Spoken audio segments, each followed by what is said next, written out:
Welcome to Atheist Bulletin. I am Dr. Samaram, Atheist Center, Vijayawada. I am Pramila, Atheist Center, Vijayawada. ముఖ్యాంశాలు: మతాన్ని వీడితేనే మానవత ప్రగతి. ప్రముఖ నాస్తికులు గోరా. దేవుడు అవాస్తవ నమ్మకం, అశాస్త్రీయ ఆలోచన. బ్రిటిష్ నాస్తికుడు సైంటిస్ట్ రిచర్డ్ డాకిన్స్. దయ్యాలనేవి లేనే లేవు, దయ్యం పట్టినట్లు ప్రవర్తించడం మానసిక జబ్బు. డాక్టర్ సమరం. యుద్ధం సమస్యను పరిష్కరించదు, మరికొన్ని కొత్త సమస్యలను సృష్టిస్తుంది. నాస్తిక కేంద్రం. శాస్త్రీయ విజ్ఞానం, శాస్త్రీయ దృక్పథంతోనే సమాజ ప్రగతి. డాక్టర్ సమరం. చిన్నారుల్ని చక్కగా తీర్చిదిద్దుతున్న సమరం ఛానల్స్లోని సమరం చిన్నారి యూట్యూబ్ ఛానల్. ముఖ్యాంశాలు చూశారు కదా, ఇక వివరాల్లోకి వెళ్దాం. డాక్టర్ గారు, మతాన్ని వీడితేనే మానవత ప్రగతి అని ప్రముఖ నాస్తికులు గోరా గారు అన్న మాటలను కాస్త వివరించండి. నిజమేనమ్మా, మతాన్ని వీడితేనే మానవ ప్రగతి, సమాజంలో శాంతి, అందరూ హ్యాపీగా ఉంటారు. ఎప్పుడైతే మతం గురించి మర్చిపోయి మనమంతా మానవులు అనుకుంటామో అందరూ సహోదరులుగా ఉంటారు. మతం మనుషుల్ని విడదీస్తుంది. మనుషులంతా ఒకటే. ఇవాళ ఒక మతంలో ఉంటారు, రేపు ఇంకో మతం మారుతుంటారు. అదంతా మరి మతం మారగానే ఇవాళ మన సహోదరుగాను ఇంకో మతం మారగానే వాడి మీద ద్వేషం వస్తుంది. వాట్ ఈస్ దిస్ అంటే మతం మనుషుల్ని డివైడ్ చేస్తుంది. అంచేత ప్రతి మతంలో వ్యక్తి కూడా ఒక మతానికి చెందినవాడు, ఒక హిందూ మతానికో, మహమ్మదీ మతానికో, క్రిస్టియానిటీకో చెందిన మతం ఉన్నాకో నా మతమే గొప్పది అనుకుంటాడు. అదే అసలైన మతం అనుకుంటాడు. అసలు మతం అనేది కావాలి అని అనుకుంటారు. అంచేత ఆ మతం అనేది మా మతమే చాలా గొప్పది, ఇది దేవుని వాక్కు, దేవుని వాక్కు వల్ల వచ్చినటువంటి మా మత వ్యవస్థ. ఈ మతాల, ఈ ఆచారాలు, సాంప్రదాయాలు అన్నీ కూడా దైవవాక్కు వల్ల వచ్చాయి. దేవుడు నిర్మించాడు. మా మతం అంచేత చాలా గొప్పది, మా దేవుడు చాలా గొప్పవాడు, మా మతం చాలా గొప్పది అని అలా అనుకుంటే చాలా వాళ్ళ వరకు. కానీ అదే సమయంలో తక్కిన మతాలన్నీ తక్కువగా చూస్తారు. వీడిది ఎక్కువ అనుకోవడం, వీడి మతం మంచిది అనుకోవడం వదిలేసేసి అనుకోవడమే కాకుండా తక్కిన మతాల్లో ఉంటారే, ఒక మతం రెండు మతం వాడిని హీనంగా చూస్తారు. మరి వాడు కూడా మా మతం, మా దైవవాక్కు, దేవుడి దేవుని యొక్క దీని ప్రకారమే ఎంత జరుగుతోంది అని అనుకుంటూ కూడా రెండో మతాన్ని తక్కువగా చూటి హీనంగా చూస్తూ మేము గొప్ప అనుకోవడం హీనంగా చూస్తారు. అది తక్కువ. అసలు మనుషులుగా చూడరు వాళ్ళని. ఆ రకంగా ఈ మతాలు మనుషుల మధ్య ఎలా విధిస్తాయి. అంచేత ఈ మతాల వల్ల మనుషులు ఒకటి కాకుండా పోతారు. అందుకని మతం వీడితేనే మానవత. మానవత అంటే మనుషుల్లో అందరిలో ఒక చక్కని ప్రేమభావం, సమానత్వము, అందరినీ సహోదరులుగా చూడడము. మతం వదిలేస్తే, మతం మర్చిపోయి మనంతా మానవులం అని ఎప్పుడు అనుకుంటారో అప్పుడే మానవత్వం వస్తుంది, లేకపోతే మానవత్వం ఉండదు. అంచేత మతాల వల్ల మానవులు ఒకటి కాకుండా వేరువేరుగా విజయపడుతున్నారు. అంతేకాకుండా మాది గొప్పదంటే మాది గొప్పని పోతున్నారు. ఒకరినొకరు ద్వేషించుకుంటున్నారు. ఈ రంగా. అంతేకాకుండా మా మతం గొప్పది అనుకుంటే రెండో మతం తప్పుగా చూపించాలి కనుక ఎక్కడ లేనివన్నీ ఏరి అదేంటి ఇదేంటి అంటారు. ఒక మతం వాడు ఒక క్రిస్టియన్ అనుకో, ఏంటి ఇంతమంది దేవుళ్ళు ఏంటి వీళ్ళు రాయి రప్పులు పూజలు చేస్తారండి వీళ్ళు. ఓ మామూలు కూడా అంటాడు, ఏంటి హిందువుల్ని వాళ్ళేంటి ఇంతమంది దేవులా, రాళ్ళు రప్పులు వీళ్ళు ఇదో మతమా అని హీనంగా మాట్లాడు. అలాగే వాళ్ళు అలాగే అంత ఎట్టమతంగాళ్ళు అని హిందువులు ముస్లింలు అంటారు. అరే ఎవరు మట్టుకోవడం మాది మతం గొప్ప ఎన్నుకడే కాదు, రెండో వాళ్ళని ఎంత హీనంగా చూడాలి, ఎంత ఇదిగా చేయాలి అనేది లేనిపోనన్ని తప్పులని ఎంచి ఇంక ఇద్దరి మీద ఎక్కడ సమానత్వం వస్తుంది, సహకారం వస్తుంది, సద్భావం వస్తుంది. అంటే రిలీజియన్ డివైడ్స్ కానీ హ్యుమానిటీ యునైట్స్. మానవత్వం మనుషులను కలుపుతుంది. మన మానవులంతా ఒక్కటే, మతం కాదు, మానవులంతా ఒక్కటే ఇప్పుడు అనుకుంటాము. అప్పుడు మతాలన్నీ కూడా పక్కపోతాయి. అందుకని గోరగారు అన్నారు, మతం వీడితేనే మానవత ప్రగతి. అంటే మానవత్వమే కాదు, ప్రగతి కూడా వస్తుంది చూద్దాం. అంచేత చరిత్రలో చూసినట్టయితే ఈ మతాల వల్ల యుద్ధాలు, పవిత్ర స్థలం జెరూసలం, దానికోసం ముస్లింలకి క్రిస్టియన్స్కి మధ్య ఎంత వారు వచ్చినంటే దాదాపు కొన్ని శతాబ్దాల పాటు యుద్ధం జరిగింది ఆ స్థలాన్ని ఆక్యుపై చేయడం కోసం, ఆ ప్రాంతాన్ని తమదిగా చేసుకోవడం కోసం. ఎంత వారంటే అంతవరకు కొన్ని కోట్ల మంది చనిపోయారు. మా మతానికి సంబంధించిన స్థలం, మా పవిత్ర హోలీ ల్యాండ్, వాళ్ళ దేవుడు అక్కడ ఉన్నాడు కనుక మాది హోలీ ల్యాండ్, మా దేవుడు అక్కడ ఉన్నాడు కనుక మాది. ఆ స్థలం కోసం, హోలీ ల్యాండ్ అనే కోసమని రెండు మతాల వాళ్ళు, క్రిస్టియన్స్ ముస్లిమ్స్ 2 శతాబ్దాలు 3 శతాబ్దాల పాటు మిడివల్ హిస్టరీలో ఇది మన 1000 ఇయర్స్ ఆ టైంలో, 1000 ఇయర్స్ కిందట ఎంత చంపుకున్నారో కొట్టుకున్నారని తెచ్చారు. అంటే మతం మనిషిని, ఆ మనుషుల మానవత్వాన్ని చంపేస్తుంది.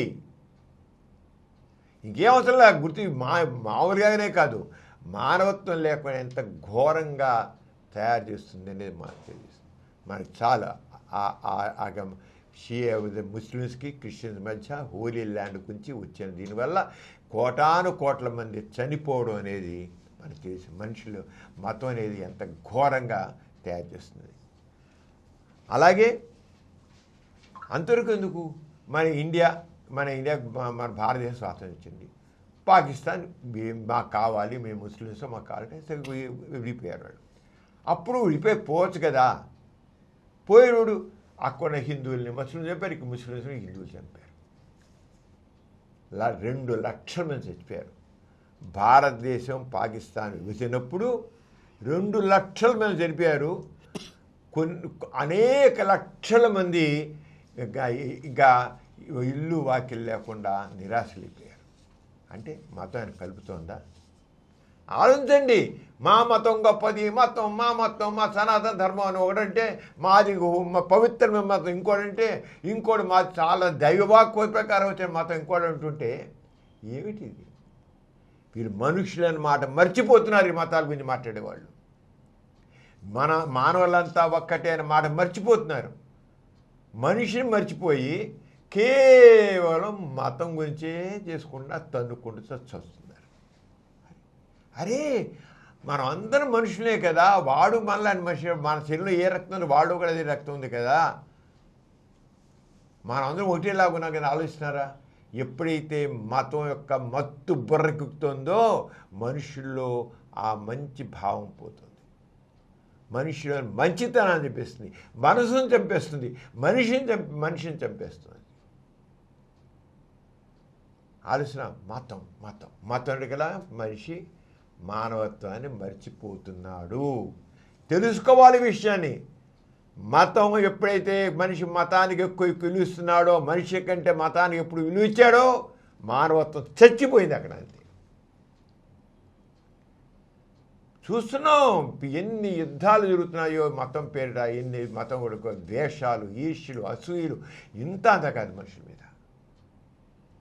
ఎప్పుడైతే మతాన్ని పక్కన పారేస్తాడో, మతాన్ని వీడతాడో, నేను మనిషిని అనుకుంటాడో అప్పుడే మానవత్వం వస్తుంది, ప్రగతి వస్తుంది. లేకపోతే చంపుకోవడం ప్రగతి ఎక్కడి నుంచి వస్తుంది? మానవత్వంతో ఉంటే ఎప్పుడు ప్రగతి రాదు. దెబ్బలాటలు అంటే ప్రగతి రాదు.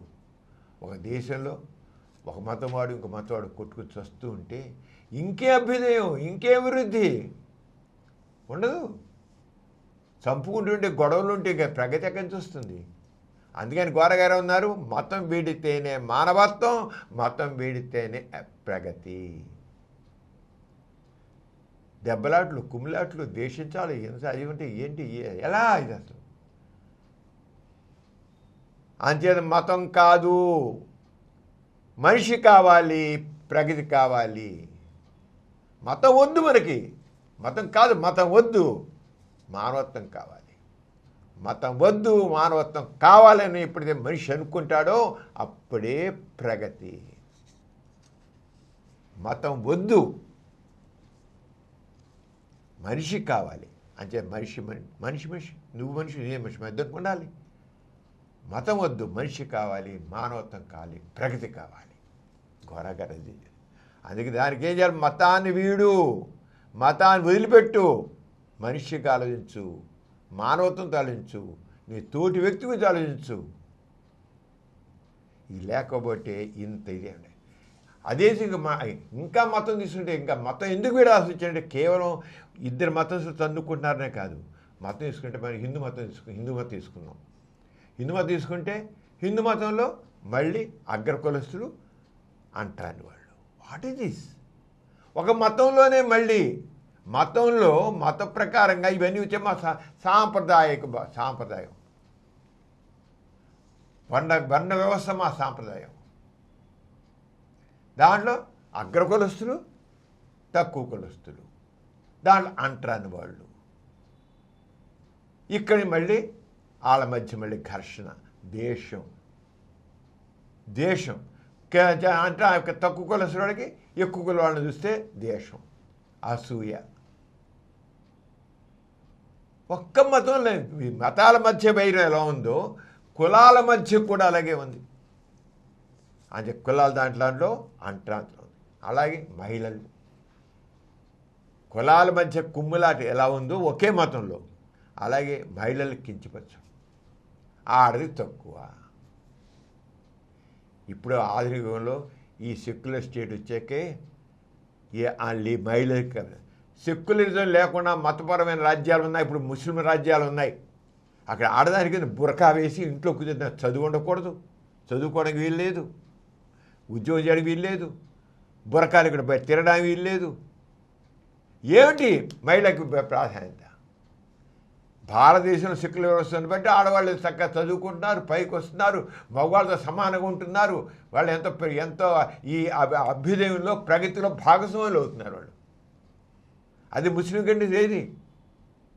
మలాలా ఏం చేశారు? అమ్మాయి నేను చదువుకుంటానంటే దాదాపు 14 ఏళ్ళ అమ్మాయి మీద నేను చదువుకుంటానంటే అమ్మాయి మీద తుపాకి పీల్చారు. ఏంటి ఉంటాం? చదువుకుంటా నేను అనుకున్న ఆడపిల్లని చంపేయడానికి తాలిబాన్లు చేశారంటే ఏమిటి? అప్పుడు మరి ఇప్పుడు ఇరాన్లో ఖొమైనీని చంపేశారు ఇజ్రాయెల్ వాళ్ళు, ఆమె ట్రంప్ వాళ్ళు చేశారు. ఇప్పుడు ఖొమైనీ కంటే కూడా వాడు కొడుకు వచ్చాడు, వాడు ఇంకా మరీ మతభావం కలవాడంట వాడు ఇంకెంత చేస్తాడు? వాడు ఇంకెంత మతం అంటే ఇంకా ఆడదాన్ని అసలు రోడ్డు మీకే రాకూడదు అంటాడేమో. అని తండ్రి కంటే అసలే ఖొమైనీ అనేవాడే పెద్ద చెప్పలేనంత మతవాది వాడు. వాడికంటే కూడా ఘోరంగా ఇప్పుడు కొడుకు వస్తే వీడి మతానికి మతావలంబలో అదే మతానికి బాగా కట్టుబడి ఉంటాడు. ఇంకా వాడ మత సిద్ధాంతాలు, ఆచారాలు, సాంప్రదాయం చెప్పి ఇక ఆడదాన్ని ఎంత చేస్తాడో తెలియదు. అలాగే షియాలు, సున్నీలు ఉన్నారు, ఏం కొట్టుకుంటారు దీన్ని. అంటే మతం ఏం చేస్తుంది? మతమే. ఇప్పుడు హిందువుల్లో షియా, సున్నీలు, హిందూ మతంలో అగ్రకులస్తులు, తక్కువ కులస్తులు. అన్ని మతాలు ఆడదానికి ఏ రకమైన ప్రాధాన్యత లేదు. అంటే మతం మనిషిని కలుపుతుందా? మతం మనిషిని విడదీస్తుంది. మతం మనుషుల మానవత్వం చంపుతుంది, ఖచ్చితంగా చంపుతుంది. మతం అనేది మానవత్వం చంపుతుంది. ఒక సెక్యులర్ స్టేట్లోనే, మత ప్రమేయం లేని ప్రభుత్వంలోనే, రాజ్యంలోనే మనిషి బతకగలుగుతాడు. మనిషి నిజంగా మానవత్వంతో బతకగలుగుతాడు కొద్ది గొప్ప. కానీ ఈ సెక్యులర్ స్టేట్లో కూడా మా అత్యధికులు మేము ఉన్నాం కనుక మాదే గుర్తింపు అని చెప్పేసి ఇక్కడ కూడా తయారవుతున్నారు. వేరే విషయం, మేము అత్యధికులు ఉన్నాం అని చెప్పి మాగే ప్రాధాన్యత. మీరు నోరు మూసి పడుకోండి, మీరు మైనారిటీ అని ఆరకం సైకాలజీ కూడా ఉండి ఇక్కడ కూడా మనుషులు తక్కువ ఎందుకు చూస్తున్నారు? మతం. సెక్యులర్ స్టేట్లో కూడా మాకు తక్కువ కుల తక్కువ సంఖ్య ఉన్న మతస్థుల్ని ఎందుకు హీనంగా చూడబోతున్నారంటే మతం కారణం. అంచేత మతం అనేది ఏ విధంగా కూడా ప్రగతికి తోడ్పడదు, సమాజం తోడ్పడదు, మానవత్వం తీసుకురాదు. అంచేత నాకే మతం లేదు, నేను మనిషిగా ఉంటాను, నేను కోరేది సమానత్వం, నేను కోరేది ప్రగతి, నేను కోరేది అభ్యుదయం, నేను కోరేది హాయిగా అందరూ సుఖంగా ఉండాలని. అది కావాలి. సమాజంలో ఈ మతపరమైన కల్వల లేకుండా ఉంటే ఆరంగానే ఈ వర్గాలు ఉన్నాయి కదా, అవన్నీ ఆ తేడాలు లేకుండా ఉంటే ఎంత హాయిగా ఉంటుంది. ఈ హాయి లేకుండా చేసింది ఏది?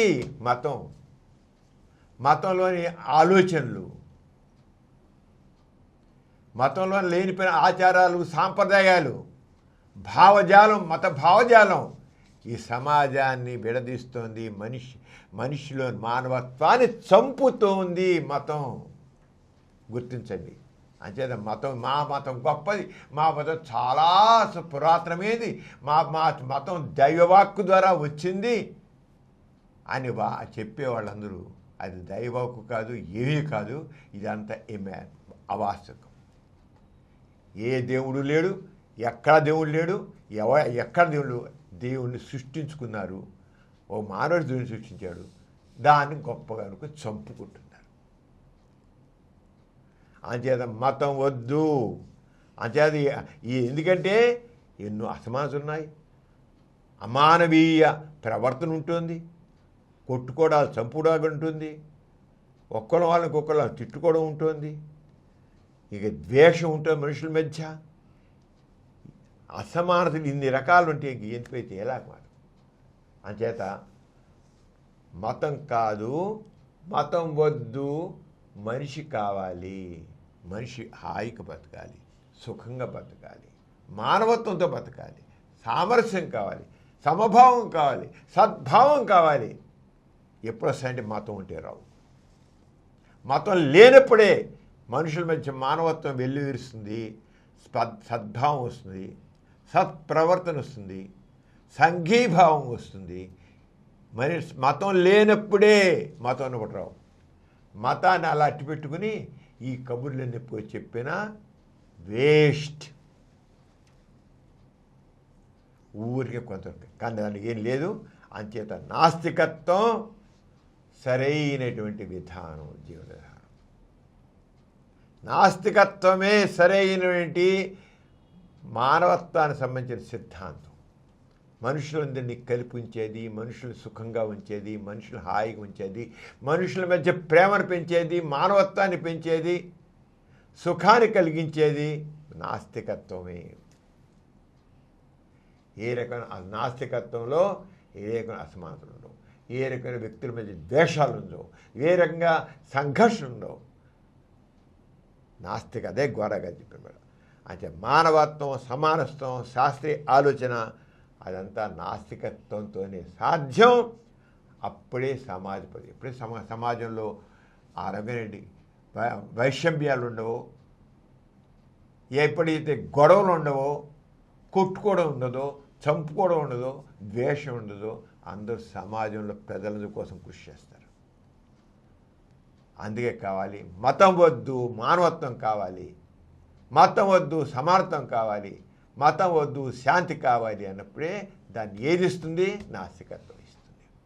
నాస్తికత్వమే గోరా గారు ఏదైతే పాజిటివిజం చెప్పారో అదే సరైన సిద్ధాంతం, అదే సరైన మార్గం.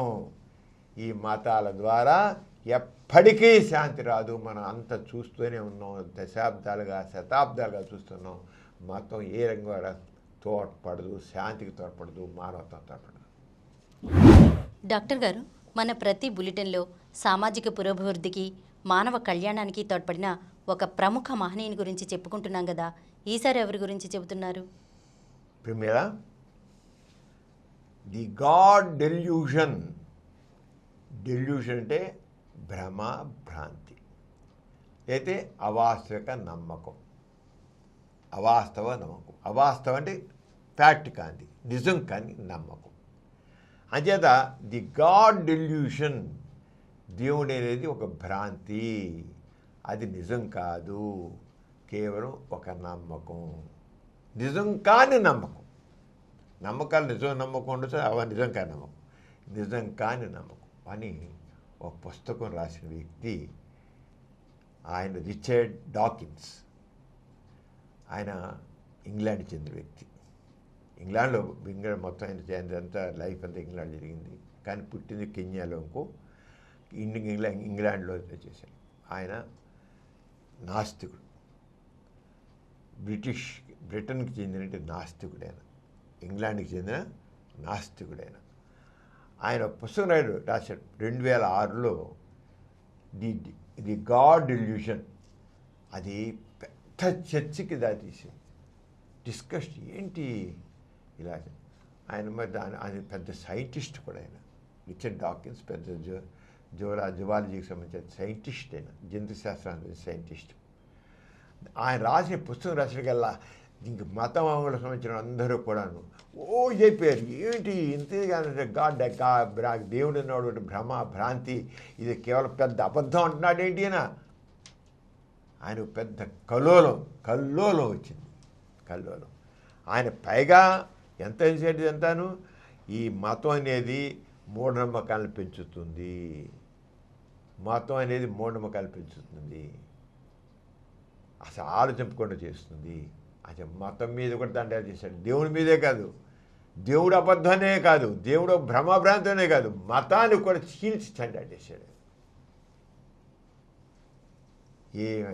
వాడు ఏ మాత్రం నీ చంపేస్తా ఉన్నారు, నరికేస్తా ఉన్నారు, ఏం లేదు, నీ చెప్పేది ఏ మాత్రం లొంగలేదు. ఆయన రిచర్డ్ డాకిన్స్ గురించి ఇవాళ మనం కాస్త విషయాలు తెలుసుకున్నాం. అంటే ప్రపంచంలో మనం తీసుకున్నట్లయితే సైంటిస్టులు ఉన్నవాళ్ళు, ముఖ్యంగా విదేశాల్లో ఉన్న సైంటిస్టులు సైన్స్ని రియల్గా అర్థం చేసుకున్నారు. వాళ్ళు సైన్స్ గురించి మాట్లాడుతూ సైన్స్ ఏదైనా సరే ఎవిడెన్స్ బేస్డ్, ఫ్యాక్ట్ బేస్డ్, ఏదైనా నిర్ధారణకు నిలవాలి. నిర్ధారణకు నిలిచిందే సత్యము. తక్కినంత కేవలం ఆలోచన ఒక ఆలోచన అంతే, అది నిజం కాదు. ఎందుకు నిజం మీరు దానికోసం ఇదైపోతారు? దాన్ని ఊరికే నమ్మేసి బ్లైండ్గా ఎందుకు ఉండిపోతారు? మీ ఆలోచన సరే, ఆలోచన దాన్ని పరిశీలించండి, అంతేగాని ఎందుకు ఆగిపోతారు? అది ఒక ఆలోచన, దాన్ని అది నిజమా కాదా, అది కరెక్ట్ అవునా కాదని నిర్ధారణ చేసుకోవాలి. ఈ దేవుడు అనే దగ్గర వచ్చినకల్లా మనిషి నిర్ధారణ చేసుకోడు, నిజమని నమ్మేస్తాడు. అదొక ఆలోచనే, అది వాస్తవం కాదు, అది ఫ్యాక్ట్ కాదు. సరే ఫ్యాక్ట్ అంటావు, ప్రూవ్ చేయి, దాని ప్రయత్నం చేసి చూపించు. ఊరికి కథలు చెప్పడం కాదు. అందుకని ఆయన అదే చెప్పాడు. అంటే సైంటిస్ట్ అన్నవాడు ఇప్పుడు కూడా ముందు ఏదైనా సరే హైపోథసిసే ఉంటుంది. సైన్స్ ఎప్పుడు హైపోథసిస్, ఇలా చేయొచ్చు, అలా చేయొచ్చు అంటాడు. దాంతో కొన్ని సైన్స్ చేసి ప్రయోగాలు చేసి దాని ద్వారా ఒకటి తెలిసి నిర్ధారణ తెలుస్తాడు. అంచేత మనం తీసుకున్నట్టు విదేశాల్లో ఉన్న నాస్తికులు సైంటిస్టులు ఇస్తే చాలామంది సైంటిస్టులు వాళ్ళ సైన్స్కి వాళ్ళు కట్టుబడి ఉండి సైన్స్ ప్రకారంగా ఇది తప్పని ధైర్యం ఎక్కువ మంది సైంటిస్టులు మన ఫారిన్ చూస్తుంటే. కానీ మన భారతదేశం సైంటిస్టులు ఉన్నారే, ఒక పక్కేమో ల్యాబొరేటరీలో సైన్స్ ప్రయోగాలు చేస్తారు, బయటకు వచ్చి మళ్ళీ దేవుడికి భజన చేస్తారు. ఎలాగా అంటే వాళ్ళు చదువుకి దీనికి ఉన్నారు. ఒక పక్క పుస్తకాల్లో చదువుతారు, పాఠాలు చెబుతారు, సూర్యగ్రహణం వస్తే ఇలా వస్తుంది, చంద్రగ్రహణం వస్తే చెబుతారు, మరి చంద్రగ్రహణంలో ఇంట్లో కూర్చుని రాహు కేతువులు అంటూ ఏం లేదు. మన దగ్గర సైంటిస్టులు అంతే తెలుసు. ఈ రిచర్డ్ డాకిన్స్ సైంటిస్ట్ వాడు ఎలా అంటే సైంటిస్ట్ని వాడు సైంటిస్ట్గానే ఉండాలి. వాడు సైన్స్ని వాడు జాగ్రత్తగా ఆచరణ చూపించాలి సైంటిస్ట్. లేకపోతే సైంటిస్ట్ కాదు వాడు. వాడు మూర్ఖుడి కిందే లెక్క. చదువుకున్న మూర్ఖుడు అవుతాడు. అంటే రిచర్డ్ డాకిన్స్ ఆ రంగా ఈయన 1941 మార్చి 26న కెన్యాలోని నైరోబీలో జన్మించారు. ఆయన వాళ్ళ నాన్నగారేమో కెన్యాలో బ్రిటిష్ దాంట్లో ఉండేది. కెన్యా కూడా బ్రిటిష్ పాలన ఉండేది. ఒకనప్పుడు బ్రిటిష్ ఉండేది. అక్కడ నాన్నగారిని ఆయన వ్యవసాయ డిపార్ట్మెంట్లో పనిచేసేవాడు. ఈ ఎవరు రిచర్డ్ డాకిన్స్ తండ్రి. ఆయన కెన్యా కూడా బ్రిటిష్ పాలన ఉండే కదా. అక్కడి నుంచి ఆయన్ని బ్రిటిష్ ఇంగ్లాండ్కి ట్రాన్స్ఫర్ చేశారు. కెన్యా నుంచి ఇంగ్లాండ్ ట్రాన్స్ఫర్ చేశారు. అక్కడి నుంచి చిన్నతనం అంతా ఇంగ్లాండ్లో జరిగింది. కెన్యాలో పుట్టిన ఇంగ్లాండ్లోనే పెరిగాడు ఆయన. ఆయన చిన్నప్పటి నుంచి ఈ నేచర్ ఏంటి, ఈ నక్షత్రాలు ఏంటి, ఈ జంతువులు ఏంటి, ఈ చెట్లు ఏంటి, పెద్దాన్ని పరిశీలించడం, ప్రశ్నించడం, పరీక్షించడం పెట్టుకున్నాడు. పెద్దాన్ని ఈ నేచర్ అనమాట. వాళ్ళ జీవులు ప్రతి జంతువు గురించి ఇదేంటి, ఇది ఇలా ఎందుకుండి, అది అలా ఎందుకుండి, ఈ జీవి ఈ ఎక్కన జీవి ఏంటి, ఊగిన జీవి ఏంటి అని ప్రతిదాన్ని ఆయన పరిశీలనగా చూడవాలి. ఏంటి ఈ వేరియేషన్స్ జంతువుల మధ్య మనుషుల మధ్య ఈ రకమైన వేరియేషన్స్ ఎందుకున్నాయి, ఈ తేడాలు ఎందుకున్నాయి, ఎలా వచ్చాయి, ఎందుకున్నాయితో అయిపోలా, ఎలా వచ్చాయి, సైంటిస్ట్ ఎప్పుడు ఎలా కలిసారు, ఎలా వచ్చాయి, దాన్ని ఏంటి అసలు మూలం ఏంటి, అసలు ఎక్కడ అవుతోంది, ఇదంతా ఏ రంగా జరుగుతోంది అని ఈయన చిన్నప్పటి నుంచి ఆలోచించాడు. ఎందుకు వస్తుంది, ఎప్పుడైతే చిన్నతనంలో పిల్లలకి జిజ్ఞాస కలిగిస్తామో తెలుసుకోవడానికి. అంత దైవ సృష్టిలేరా, దేవుడు పుట్టించాలేరా, దేవుడు జంతువులు పుట్టించాలేరా, దేవుడు మనిషిని పుట్టించాలేరా అని చిన్నప్పుడు మన దేశం చంపేస్తాం. మనుషులు మనం ఆ జిజ్ఞాసని చంపేస్తాం మన దేశంలో. అదే నీకు తక్కిన చోట్ల జిజ్ఞాసను చంపడం ఉండదు. తెలుసుకో అడుగు. నీకు అనుమానం వచ్చాయి కదా, నాకు తెలియదు కానీ నువ్వు తెలుసుకో, పరిచయం అది కావాలి. అంటే ఫారిన్ కంట్రీస్లో కూడా ఈ మూఢత్వం చాలా ఉంది, లేకపోలేదు, అన్ని దేశాలు అన్ని చోట్ల ఉంది. కానీ వీలెంతవరకు చదువుకున్న వాళ్ళు చాలామంది వాళ్ళని జిజ్ఞాసను రేకెత్తిస్తారు. ఆ రంగా నాన్నగారు కూడా తెలుసుకో, చదువు. ఆయన వ్యవసాయ శాస్త్రజ్ఞుడు. అంచేది ఈయనేమో జంతు శాస్త్రజ్ఞుడిగా తయారు చేశాడు. అంచేత చదువుకునే కొద్దిగా ఆయనకి దేవుడి గురించి ఎప్పుడైతే మొదటి ఈయనకి దేవుడి మీద నమ్మకం ఉండేది. రిచర్డ్ డాకిన్స్ కూడా ఆయన చదువుకున్న కొద్ది శాస్త్రీయ ఆలోచనల ప్రభావంతో మతం గురించి ఆలోచన. ఏంటి మతంలో ఇలా చెబుతున్నారు, దేవుడు పుట్టించారంటున్నారు, ఎక్కడి నుంచి వచ్చింది, ఆ దేవుడు ఎవరు, ఆ దేవుడు ఈయన ఎలా పుట్టించాడు, పుట్టించడం ఏంటి అసలు, ఈయన ఎలా జరిగింది అని చేసి దేవుడి యొక్క విషయాన్ని ప్రశ్న మొదలెట్టాడు. అసలు దేవుడు ఉనికినే ప్రశ్నించాడు ఆయన. చూడు, చిన్న పిల్లవాడు అంటే అతనిలో ఉన్న జిజ్ఞాస దేవుడు యొక్క ఉనికినే ప్రశ్నించే స్థితికి వెళ్ళింది. అది కావాలి మనకి. వాళ్ళలో ప్రతి పిల్లల్లోనూ జిజ్ఞాస ఉంటుంది. ఆ జిజ్ఞాసని మనం పెంచాలి, అర్థం చేసుకోవాలి. ఎలా అంటావు, అది చూడు, నిజమే, నీ దగ్గర అనుమానం కరెక్టే, నీ ఆలోచన కరెక్టే, ప్రయత్నం చేయి, పరిశీలించు, పరీక్షించు, విశ్లేషించు అనేది చెప్తే రేసారంగా మనుషులు ఆలోచిస్తారు. ఆ రంగా ఇది చేసేది. ఆయన తర్వాత ఏం చేస్తే ఎప్పుడైతే జంతువులు ఇటన్నిటికి వెళ్ళిందో జువాలజీ, జంతుశాస్త్రం చదివాడు. ఆ జంతుశాస్త్రజ్ఞుడు ఆయనకి ప్రముఖ జీవశాస్త్రజ్ఞ ఆయన నికోలాస్ టెన్బర్గన్ అని ఉన్నారు. ఆయనకు నోబెల్ ప్రైజ్ వచ్చింది. ఈయన ఎవరి దగ్గర అయితే జువాలజీకి చేరాడో ఆయన నోబెల్ ప్రైజ్ విన్నారు. ఆయన ఇంపాక్ట్ మరీ ఎక్కువ సైన్స్ అంతా వాళ్ళ ప్రొఫెసర్ దాంతో ఇంకా ఆయనలో సైంటిఫిక్ టెంపర్ పెరిగింది, అవగాహన, లాజికల్ థింకింగ్ పెరిగింది. విశ్లేషణాత్మక బుద్ధిపదం పెరిగింది. దాంతో మరీ అక్కడ దాంతో రచన ప్రపంచవ్యాప్తం ప్రసిద్ధమైన ప్రధాన కారణం ఆయన 1976లో రాసిన ది సెల్ఫిష్ జీన్ అనే పుస్తకం. మొట్టమొదటి సెల్ఫిష్ జీన్ అనే పుస్తకం రాశాడు. సెల్ఫిష్ జీన్ అని రాసి దాంట్లో ఈ పుస్తకంలో ఆయన జీవ పరిమాణాన్ని జీన్ల కోణంలో వెళ్తాయి. జీన్స్ అంటాం కదా, మనిషి దాంట్లో జీన్స్ ఉంటాయి. మనం ప్రతి మన జీన్ మనకు సెల్ అంటాం, ఆ సెల్లో క్రోమోజోమ్స్ అంటాం, క్రోమోజోమ్లో జీన్స్ ఉంటాం. ప్రతి కణంలో కూడా ప్రతి సెల్లో కూడా దాదాపు 1,00,000 దాకా జీన్స్ ఉంటాయి. ఈ జీన్సే మనకు మొత్తం అంతా కూడా మన శరీరం మన భౌతిక రూపం రావడం కానీ ఇంకోటి కానీ జీన్సే. ఒక జీన్ ఒకదాన్ని రిప్రజెంట్ చేస్తుంది. దీంట్లో మ్యుటేషన్స్, ప్రతిదీ మ్యుటేషన్స్ తెగ జరుగుతుంటాయి. ఆ మ్యుటేషన్స్ వల్ల కొత్తవి వస్తాయి, కొత్తగా జీవుల ఆవిర్భావం అవుతుంటాయి. ఈ మ్యుటేషన్స్ ఎక్కువ చాలా జరుగుతుంటాయి అన్నమాట. అంచేత ఆయన చేసి మొట్టమొదటిలో సెల్ఫిష్ జీన్ అని పుస్తకం రాసే అది జనాల్లో బాగా విస్తృతంగా వెళ్ళి అందరినీ బాగా ఆలోచించేసింది. ఇది సెల్ఫిష్.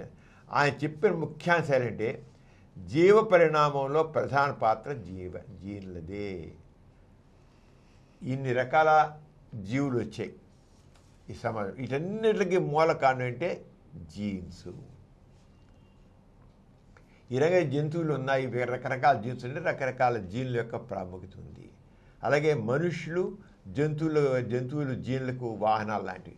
మనుషుల జీన్ల ముఖ్యంగా అన్నివను జీన్లే ఉన్నాయి. దాంట్లో ఆ జీన్ల ద్వారానే వీళ్ళందరూ తయారయ్యారు. అంటే జీన్ ముఖ్యం. మనం మనిషి ఒక ఆకారంగా చూస్తున్నాం, మనిషి చేసే పనిని చూస్తున్నాం, మనిషి యొక్క వ్యవహారం చూస్తున్నాం. ఇదంతా దేని ప్రకారం జరుగుతుంది? జీన్స్ ప్రకారం జరుగుతున్నాయి, జన్యువుల ప్రకారం జరుగుతున్నాయి. అంచేత ఈ జన్యువుల మూలం మనిషి చేసే పెద్దానికి జన్యువుల మూలం. అంటే నువ్వు మూలాన్ని గుర్తించు, జన్యువుల ద్వారా జరుగుతోంది. అదే సహజ ఎంపిక, న్యాచురల్ సెలక్షన్ ద్వారా జీవులు అభివృద్ధి చెందుతాయి. ఒక జీవి నుంచి ఒక జీవి వచ్చినా ఇంకోటి వచ్చినా కూడా ఈ న్యాచురల్ సెలక్షన్ ద్వారా వచ్చేది అవుతాయని ఆయన అంతా ఆ పుస్తకం రాశాడు. ఈ పుస్తకం శాస్త్రీయ విషయం సాధారణ ప్రజలకు కూడా అందరికీ అర్థమయ్యేది రాశాడు ఆయన. తెలియాలి ప్రతి ఒక్కరికి. అంతే దేవుడు పుట్టించాడు, దేవుడు ఈ జంతువుని సృష్టించాడు, దేవుడు మనిషిని పుట్టించాడు కాదు.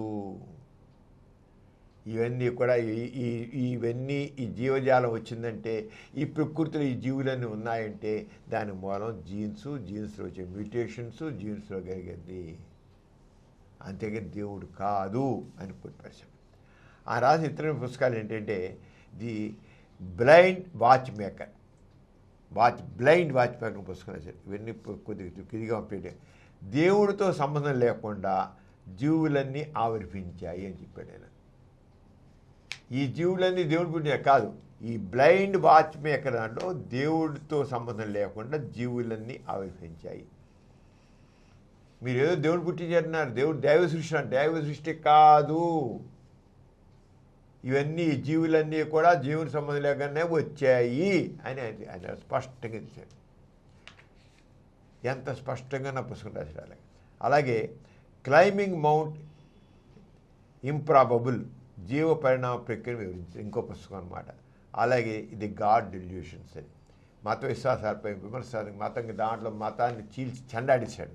గాడ్ డెల్యూషన్ దాంట్లో ఆయన ముఖ్యంగా ఆయన ఏం చెప్తా అంటే రిచర్డ్ డాక్టర్ ఏమంటారంటే మత విశ్వాసం ఆధారంగా మతం అనేది కేవలం విశ్వాసం మీద ఆధారపడి కానీ నిజం బట్టి సత్యం బట్టివే కాదు. మతంలో చెప్పేవన్నీ కూడా ఓన్లీ అభిప్రాయాలే తప్ప అవి నిజాలు కాదు. మతాల్లో దేవుడు అలా చేశాడు ఇలా చేశాడు దేవుడు చెప్పాడు చెప్తా మతం చెప్పేది అదే కదా. దేవుని బోధ దేవుని వాక్యము అని చెప్తారు కదా. ఇవన్నీ ఒట్టిది. కేవలం అవన్నీ కూడా కేవలం వాళ్ళ విశ్వాసం మీద నమ్మడం తప్ప ఇంకేం కాదు అన్నారు ఆయన డాకిన్స్ ప్రకారంగా మతం ఆధారాలు లేకుండా నమ్మకంపై ఆధారపడుతుంది. మతం అనేది ప్రశ్నించడానికి వీలేదంటారు. అందుకని ఆధారాలు లేవు. మతంలో చెప్పే విషయాలకి ఆధారాలంటూ ఉండవు. కేవలం నమ్మకము. నమ్మంతే. దేవుడు పుట్టించాడు నమ్మంతే. ఆధారాలు అడగొద్దు. అది సైన్స్ ఒప్పుకోదే. ఆధారం లేకుండా కుదరదు. అది ఏం చేశాడు, మతంలో చెప్పేవన్నీ కూడా ఆధారాలు లేకుండా చెప్పేవే కానీ ఇంకేం కాదు. ఆధారాలు లేకుండా చెప్పేది నువ్వు ఎలా నమ్ముతావయ్యా? ఆధారాలు లేకుండా చెప్పేది నిన్ను నమ్మడం ఎలా నమ్మడం? అది కేవలం ఒక ఆలోచన, ఒక నమ్మకం అంతే. నిజం ఎలా అవుతుంది? మీరు నిజం అనుకున్నారు, తప్పది. మతంలో చెప్పేవి నిజం అనుకున్నా, నిజం కాదు ఇది. అవి తప్పు. ఇవి నిజమైతేనే నమ్మాలి కానీ నిజం కానీ ఎందుకు నమ్ముతావు నువ్వు? వినేసి ఊరుకో, లేదా పరీక్షించు, అప్పుడు సత్యాన్ని నమ్ము. అసత్యాన్ని ఎందుకు నమ్ముతావు నువ్వు? అసత్యాన్ని నమ్మొద్దు. అది రిచర్డ్ డాకిన్స్ చేసినది. ఆయన థియరీ ఆఫ్ ఎవల్యూషన్ అనే సిద్ధాంతాన్ని బలంగా సమర్థించారు. ఎందుకంటే డార్విన్ థియరీ ఆఫ్ ఎవల్యూషన్ ప్రతిపాదించాడు కదా డార్విన్. దాన్ని గట్టిగా ఎలా వచ్చింది, ఎవల్యూషన్ ఎలా వచ్చింది, ఏకకణజీవి నుంచి హైలీ డెవలప్డ్ మల్టీసెల్యులర్ మనిషి వరకు డార్విన్ అంతా ప్రయోజనం మొత్తం ఇది ఎవిడెన్స్ చూపించాడు. అంచేత ఇతను కూడా జీవశాస్త్రం కనుక దాన్ని పూర్తిగా సపోర్ట్ చేశాడు. డార్విన్ చెప్పిన దాన్ని థియరీ ఆఫ్ ఎవల్యూషన్ చేశాడనమాట. ఆయన అభిప్రాయ ప్రకారం మతం అనేది మూఢనమ్మకాలను పెంచుతుంది, శాస్త్రీయ ఆలోచనల్ని అడ్డుకుంటుంది. మతం అనేది మూఢనమ్మకాలను పెంచుతుంది. ఇంకోటి, నువ్వు శాస్త్రీయంగా అయిన ఆలోచించే అడ్డుకుంటుంది. సైంటిఫిక్ ఆలోచన వాళ్ళు నమ్ము, ప్రశ్నించొద్దు. ఏమిటని ప్రశ్నించొద్దు. మనుషుల మధ్య విభేదాలను సృష్టిస్తుంది మతం అనేది. ఆయన చాలా విమర్శలు ఎదుర్కొన్నాడు. ఆయన 2006లో ఆయన రాసిన ది గాడ్ డిలిజెంట్ పుస్తకం ప్రపంచవ్యాప్తంగా పెద్ద సంచలనం సృష్టించింది. మత నాయకులు, మత సంస్థలు ఆయన తీవ్రంగా విమర్శించాయి. ప్రపంచంలో చాలా దేశాల్లో మతం సమాజంలో ముఖ్యమైన పాత్ర పోషిస్తుంది. అంచేత ఈయన మతాన్ని విమర్శించడంతో చాలామంది ప్రపంచం అంచే మత విశ్వాసపరులు ఉన్నారు కదా. ఈయన ఎప్పుడైతే మతాన్ని చీల్చి చెండాడేశాడో ది గాడ్ డిల్యూషన్ ద్వారా, ఇంకా ఆయనకి చెప్పలేని చివరికి మీడియాలో విమర్శించారు, పేపర్లో విమర్శించారు, మత సంస్థలు నిరసన చేశాయి, బహిరంగ వాదనలు పెట్టారు, అన్నింటిలో పాల్గొన్నాడో చేశాడు. కొంత బెదిరించారు కూడా. నువ్వు ఇంకా కొంతమంది మత తీవ్రవాదులు అయితే ఆయన చంపేస్తాను కూడా బెదిరించారు. అయినా ఆయన తన అభిప్రాయాన్ని మార్చుకోలేదు. నేను చెప్పేది కరెక్ట్, నేను చెప్పేది సైంటిఫిక్ చెబుతున్నాను, మీరు చెప్పండి ఎవిడెన్స్. నేను చెప్పే అబద్ధాలన్నా కాదని రుజువు చేయండి. మీరు మతంలో చెప్పేవి అబద్ధాలు, నిజాలు కాదు, అవాస్తవాలు, ఊహలు అంటున్నాను నేను. మీరు కాదని చెప్పండి. సత్యాలు ఎలా చెప్పండి. సత్యం అయితే రుజువు కావాలి. సత్యం అనేది రుజువు కావాలి. సత్యం కాదే నన్ను ఎలా నువ్వు అబద్ధాలు చెప్పి సత్యం అనమాట ఎలా నొప్పుకోను. ఊహను, ఆలోచనను నువ్వు సత్యం అంటే ఒప్పుకోను. సత్యం ప్రూవ్ చేయి, సత్యం అయితే ప్రూవ్ చేయి. నేనైతే నేను ప్రూవ్ చేస్తాను. నువ్వు అబద్ధాలు చెబుతూ నిజాలుగా నమ్మని నువ్వు చెబుతూ నిజం చెబుతూ జనాలందరినీ పిచ్చోళ్ళు చేసి నమ్మిస్తుంటే నేను ఎలా ఊరుకోను. అంత గట్టిగా నిలబడ్డాను. ఆయన చేసే దాంట్లో ఇంకా చెప్పిన దాంట్లో ఏం చేశాడంటే ఇంకా ఆయన ఒక సంస్థ ఏర్పాటు చేశాడు. Richard Dawkins foundation for reason and science అనే సంస్థను ప్రారంభించాడు. Richard Dawkins foundation for reason and science చేసి దానికి ముఖ్యంగా అంటే శాస్త్రీయ విద్య కావాలి, విమర్శనాత్మక ఆలోచన కావాలి, లాజికల్ థింకింగ్ కావాలి, హ్యూమన్ వాల్యూస్ కావాలి, మానవతా విలువలు కావాలి. అది దానికంటే ఆయన విచారణ చేసి ఆయన ఎలాగైనా the root of all evils అని ఒక డాక్యుమెంట్ చేసి the root of all evils అని చేసి మొత్తాన్ని చీల్చి చెండాడేశాడు. రూట్ ఆఫ్ ఆల్ ఈవిల్స్ అని డాక్యుమెంట్ చేశాడు. దాంట్లో మతాన్ని చీల్చి చెండాడేశాడు. అంత అబద్ధాలు ఇగే లేదు. ఇలా రిచర్డ్ డాకిన్స్ ఆధునిక బ్రిటిష్ నాస్తిక విద్యలో ప్రముఖ నాయకుడైన ఆయనతో పాటు మరి కొందరు ప్రముఖులు కూడా ఉన్నారు. క్రిస్టఫర్ హిక్కిన్స్ అని ఒకళ్ళు, శామ్ హ్యారిస్ అని ఒకరు, డేనియల్ డానెట్ అని ముగ్గురు ఉన్నారు. ఆయనతో పాటు ఈ ముగ్గురు సైంటిస్టులు కూడా ఆయనతో కలిసి చాలా చేశారు. అంత సైంటిస్ట్ అది చేసి అంచేత ఆయన ప్రముఖ శాస్త్రవేత్త. ఆయన చేత ఆయన శాస్త్రీయ ఆలోచన, వివేకము వాటి మీద చేయాలి, విద్యత కావాలని చెప్పి చాలా చేశారు. ఇదమ్మా ఈ రకంగా ఒక సైంటిఫిక్ నాలెడ్జ్ అండ్ సైంటిఫిక్ టెంపర్తో సమాజంలో మార్పు చేసిన వ్యక్తుల వల్లే ఈ రోజున సమాజంలో ఎక్కడ ప్రగతి వస్తుంది. మత విశ్వాసాల మీద ఆధారపడి, దైవ బోధనల మీద ఆధారపడి ఉన్నట్లయితే సమాజం ముందుకు వెళ్ళదు. సైన్స్ ఎప్పుడైతే మొదలైందో, సైంటిఫిక్ థింకింగ్ కానీ లేదా ఈ సాంకేతిక యుగం ఇప్పుడు మొదలైందో, ఆ సాంకేతిక యుగం మొదలైన తర్వాతే సైన్స్ దీనివల్లే సమాజ ప్రగతి వచ్చింది. శతాబ్దాల పాటు మత విశ్వాసాల్లో ఉన్నబట్టి సమాజం ముందుకు వెళ్ళలేదు. సైన్స్ గురించి అది సూర్యుడు కూడా ఒక నక్షత్రం అన్నందుకు మరి న్యూటన్ని చంపేసి, సోక్రటీస్ని విషయం చంపేశారు, గెలియులని జైల్లో పెట్టారు, జీవితాంతం జైల్లో పెట్టారు.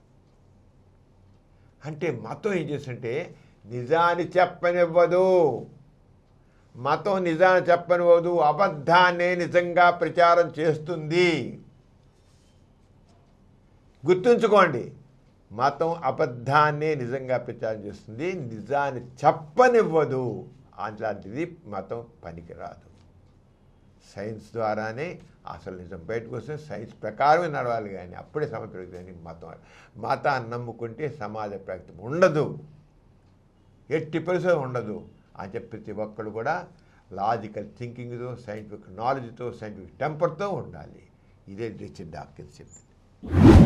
డాక్టర్ గారు, దయ్యాలనేవి లేనే లేవు కదా, మరి కొందరు దయ్యం పట్టినట్లు ప్రవర్తిస్తుంటారు. ఇందులో ఉన్న రహస్యం ఏంటి? మీరా, దెయ్యం అనేది లేదు. దేవుడు ఎలా లేడో, దేవుడు అనేది ఎలా అయితే ఒక నమ్మకం కాదు, నిజం కాదని.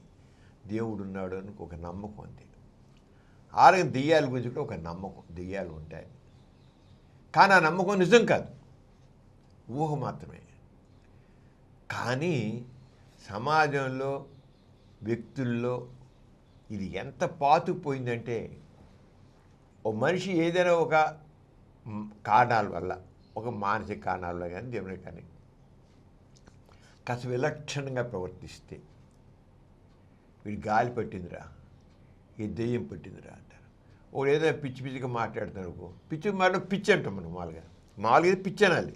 వాడు ఎవడన్నా అర్థం లేకుండా ఏదేదో మాట్లాడుతుంటే పిచ్చివాగుడు అంటాం. మనం అంటాం మామూలుగా అర్థం లేకుండా మాట్లాడితే పిచ్చివాడు అంటాం. అదే కొద్దిగా ఓవర్గా మాట్లాడుతుంటే ఏదో పిచ్చి పిచ్చి గంతులు వేస్తూ తను ఏం చేసినా తనకే తిరిగినప్పుడు చేస్తే, ఇప్పుడు పిచ్చివాడు ఏమంటాం, వాడు తెలుసు వాడు అలా వాగుతున్నాడని, కానీ పిచ్చివాడు అంటాం. కానీ పిచ్చి పట్టినవాడు వాడికి తెలియదు, నేను ఇలా చేస్తున్నాను వాడు తెలియదు. వాడికి ఆ సెల్ఫ్ అవేర్నెస్ వాడిలో ఉండదు. ఆ రంగా వాడు మరో మనిషిలాగా మారిపోతాడు. వాడు విలక్షణంగా మాట్లాడుతుంటాడు. దానికంటే సబ్కాన్షియస్ మైండ్లో ఉన్న రకరకాలన్నీ భయాలు, అనుమానాలు, బాధలు ఇవేమి కాదు, ఇన్నేనే కాదు, ఇన్ని రకాల యొక్క కాన్ఫ్లిక్ట్స్ ఉంటాయి, అన్నీ ఉంటాయి. వాటి వల్ల అది వెంటనే ఏమైపోతుందంటే డిఫరెంట్గా ఒక విలక్షణ వ్యక్తిగా మారిపోతాడు. తను ఏం చేసినా తెలియని స్థితి. నిజంగా మన మైండ్ నుంచి అదొక మిస్టరీ. ఒకటే వాడు చెప్పాలి, మనసు అనేది ఒక మిస్టరీ. అది ఎలా ప్రవర్తిస్తుందో తెలుసుకోవడం చాలా కష్టం. ఆ మిస్టరీయే దెయ్యం పడడంలో కూడా. పిచ్చిగా అంటే మనసు అవుట్ ఆఫ్ కంట్రోల్ అయిపోతుంది. ఇప్పుడు వాడు ఉంటాడు, పిచ్చిగా అరిచేస్తాడు కోపం వచ్చేసి. వాడు అరవకూడదు, కానీ అరవడం తప్పని కూడా తెలుసు. కానీ ఒక్కోసారి రెచ్చిపోయి పిచ్చిగా చేస్తాడు. అంతా పైగా చివరికి మాత్రం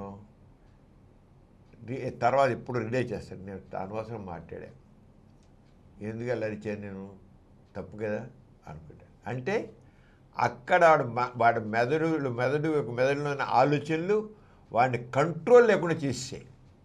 అంచేది నోటుకొచ్చి వాయిస్తాడు, నోటుకొచ్చి అరిచేసాడు, నోటుకొచ్చి వచ్చేసాడు. అది ఏం చేసింది? మన మెదడు చేయించింది. మెదడు విలక్షణంగా ప్రవర్తించడం.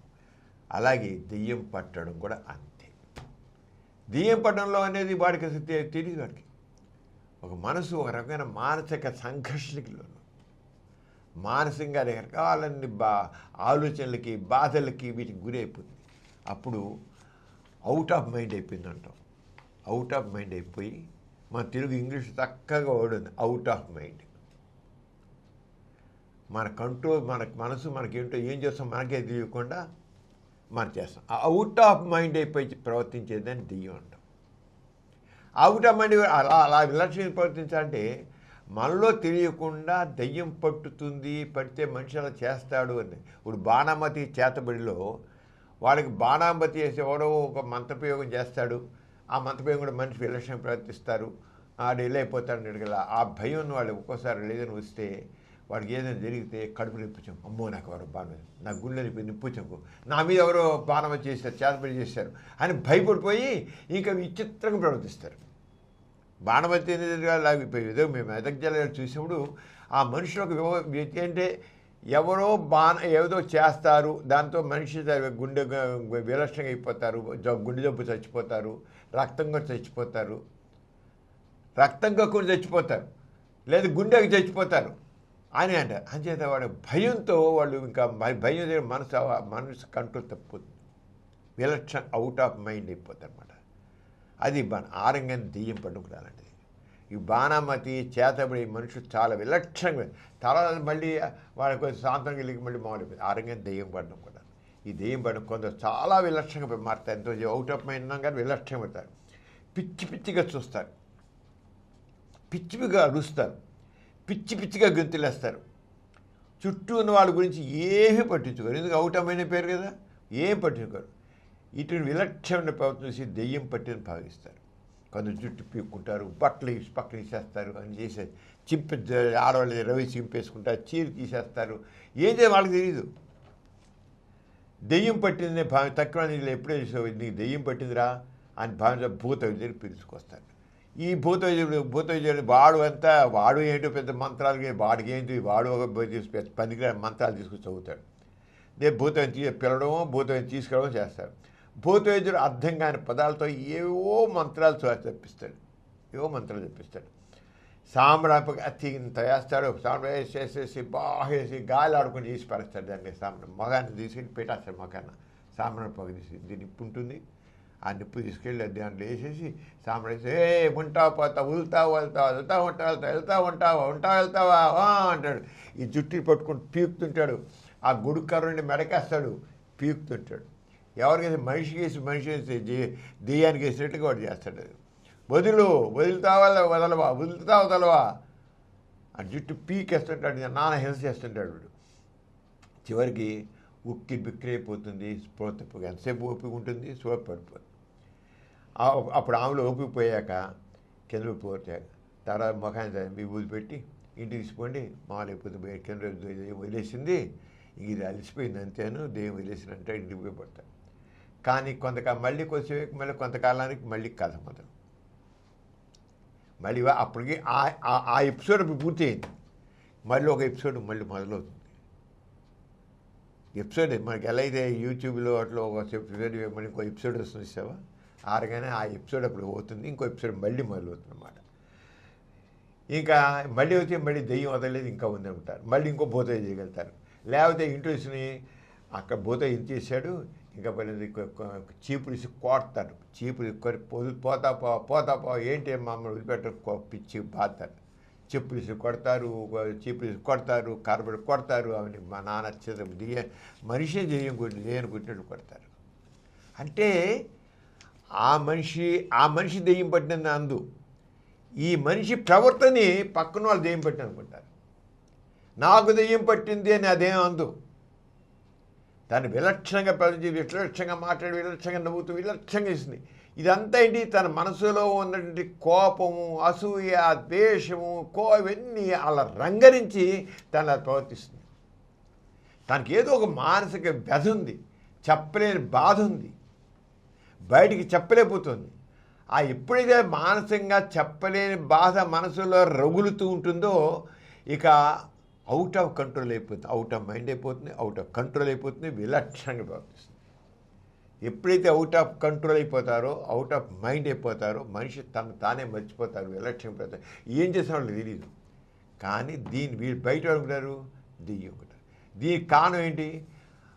ఆమెకి భర్త యొక్క బాధలు ఉండొచ్చు, అత్తగారి సాధింపులు అవ్వచ్చు, తోటికోడలు యొక్క గొడవలు ఉండొచ్చు, తోటికోడలు గొడవలు ఉండొచ్చు, ఏవో రకరకాల బాధలు ఉంటాయి. అది చెప్పలేదు, విలక్షణంగా ప్రవర్తిస్తుంది అన్నమాట.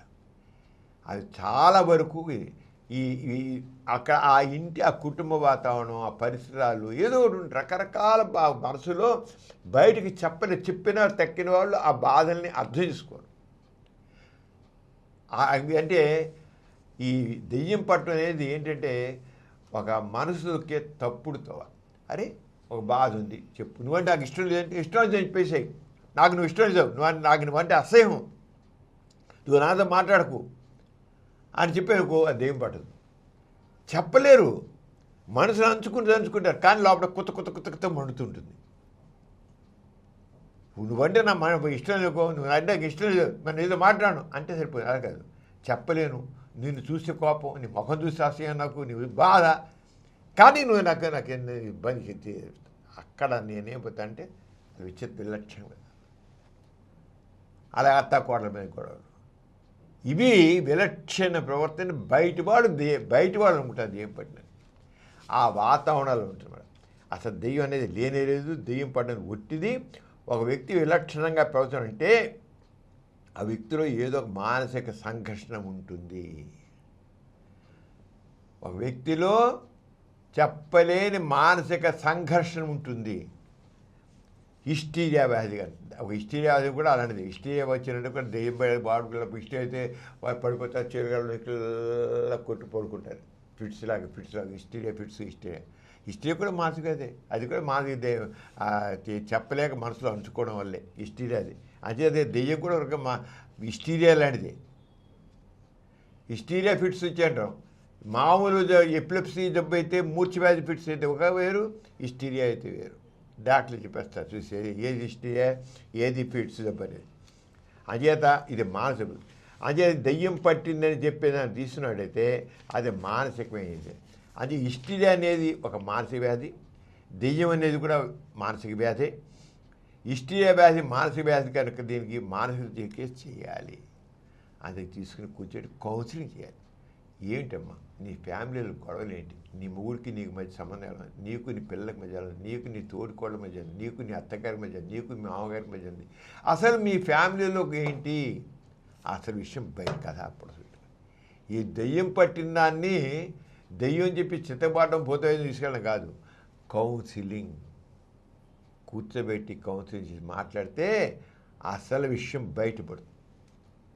ఇలాంటప్పుడు ఆమెను ఆ పరిస్థితుల నుంచి బయటికి వెళ్ళిపోతే, ఆ వాతావరణం బయటపడితే మామూలు అయిపోతుంది. ఇప్పుడు ఉమ్మడి కుటుంబంలో ఉంటారు, ఆ ఉమ్మడి కుటుంబంలో వాళ్ళు ఉండలేకపోతారు, వాళ్ళు ఎందుకు అడ్జస్ట్ కాలేకపోతారు, దానా బాగుతారు. మొగుడేమో కలిసి ఉండాలంటాడు, ఈమెకేమో ఈ బాధతో ఉండలేనుకుంటుంది, చెప్పలేదు కానీ ఉండలేదు, మెంగలేదు కక్కలేదులాగా, మెంగలేదు కక్కలేమో సామెత అదే రకంగా ఇది చెప్పలేదు చేయలేదు. దాంతో అక్కడ ఆ సంఘర్షణలో అది విలక్షణంగా ప్రవర్తించాలా లేదు. అందుకని ఇలాంటి ప్రవర్తన ఎవరు ఏంటంటే ఇమ్మెచ్యూర్గా ఉన్నాడు, ఎవరికైతే మానసిక పరిపక్వత చెందరో వాళ్ళల్లోనే దెయ్యాలు పట్టడాలు, హిస్టీరియాలు అని వస్తాయి. చదువుకుని ఉద్యోగాలు చేసేవాళ్ళు ఉండవు, చదువుకుని మళ్ళీ ఇంట్లో కూర్చుంటే మళ్ళీ ఇలాంటి గొడవ, ఇలాంటి మానసిక సంఘటనలు ఉంటే మళ్ళీ రావచ్చు. కానీ చదువుకుని ఉద్యోగం చేసి బయట చూస్తున్నాడు ఎవరికైతే ఒక వ్యక్తిత్వం ఉంటుందో, అంచేది హిస్టరీ అనేది ఎక్కువగా ఆడవాళ్ళని ఉంటుంది, మగవాళ్ళు ఉండదు. అంటే వ్యక్తిత్వం లేని వాళ్ళు, వాళ్ళు ఒంటరిగా వాళ్ళ వ్యక్తిత్వాన్ని చూసి బతకలేని వాళ్ళు, డిపెండెన్సీ ఉన్నవాళ్ళు, తట్టుకోలేనివాడు, తట్టుకోలేనివాడు, సామాజిక సమస్యలు ఇవి తట్టుకోలేని వాళ్ళు అలాంటి వాళ్ళు ఉంటారు. నీకు అందుకని కొద్దిగా ఎవరైతే వాళ్ళ కాళ్ళ మీద నిలబడగలుగుతారో వాళ్ళెవ్వరికి హిస్టీరియా రాదు. ఎవరైతే వాళ్ళ కాళ్ళ నిలబడకుండా కట్టు బానిసలుగా ఉంటారో ఇళ్లల్లో వాళ్ళకు వస్తుంది. కాళ్ళ మీద నిలబడి వస్తే అని చెప్పి స్త్రీ కూడా మహిళా సాధికారత అంట మనం. ఆ రంగా తన మటుకు తను నిలవాలి, తన కాళ్ళు నిలబడాలి, ఒక వ్యక్తిత్వాన్ని పెంచుకోవాలి. అప్పుడు హిస్టీరియా రాదు. హిస్టీరియా జబ్బు దెయ్యం పడడం అనేది దెయ్యం కాదది, అది గుర్తించండి. చెప్పులతో కొట్టడం ఇంకో చెప్పులతో కొట్టడం కాదు. కారణం ఏంటి?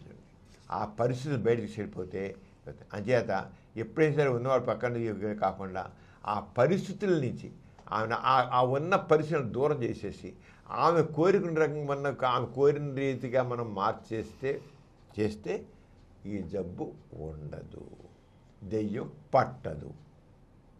దెయ్యం పట్టడం అనేది ఏంటి? మానసికమైనది. మానసిక కాకుండా కుటుంబ పరిస్థితులు, సామాజిక పరిస్థితులు, వాటి నుంచి ఆ సమస్యల నుంచి ఆమెను బయటపడేస్తే ఆమె మామూలుగా ఆమె కావచ్చు, అతను కావచ్చు, ఊరిమేవి వాళ్ళు చేస్తే ఎక్కువగా ఆడవాళ్ళనే దెయ్యం అనేది లేదు. దెయ్యం బట్టి ఎవరైనా ప్రవర్తిస్తే తప్పకుండా ఏదో ఒక మానసిక సమస్య ఉంటుంది. అది చెప్పలేనిది అవుతుంది, చెప్పలేకపోతుంది, చెప్పినా అది అయ్యేట్లు ఉండదు. అప్పుడు ఆ మానసిక సంఘర్షణలోనే ఆమె విలక్షణంగా, ఆమె కావచ్చు, అతను కావచ్చు, విలక్షణంగా ప్రవర్తిస్తారు. అదే కొద్ది పరిపక్వత మనిషి అయితే, నాలెడ్జ్ మనిషి అయితే అలా ప్రవర్తించడం, దెయ్యాలు పట్టడం ఉండదు వాళ్ళకి. ఎథిస్ట్ బులెటిన్లో చిన్న విరామం.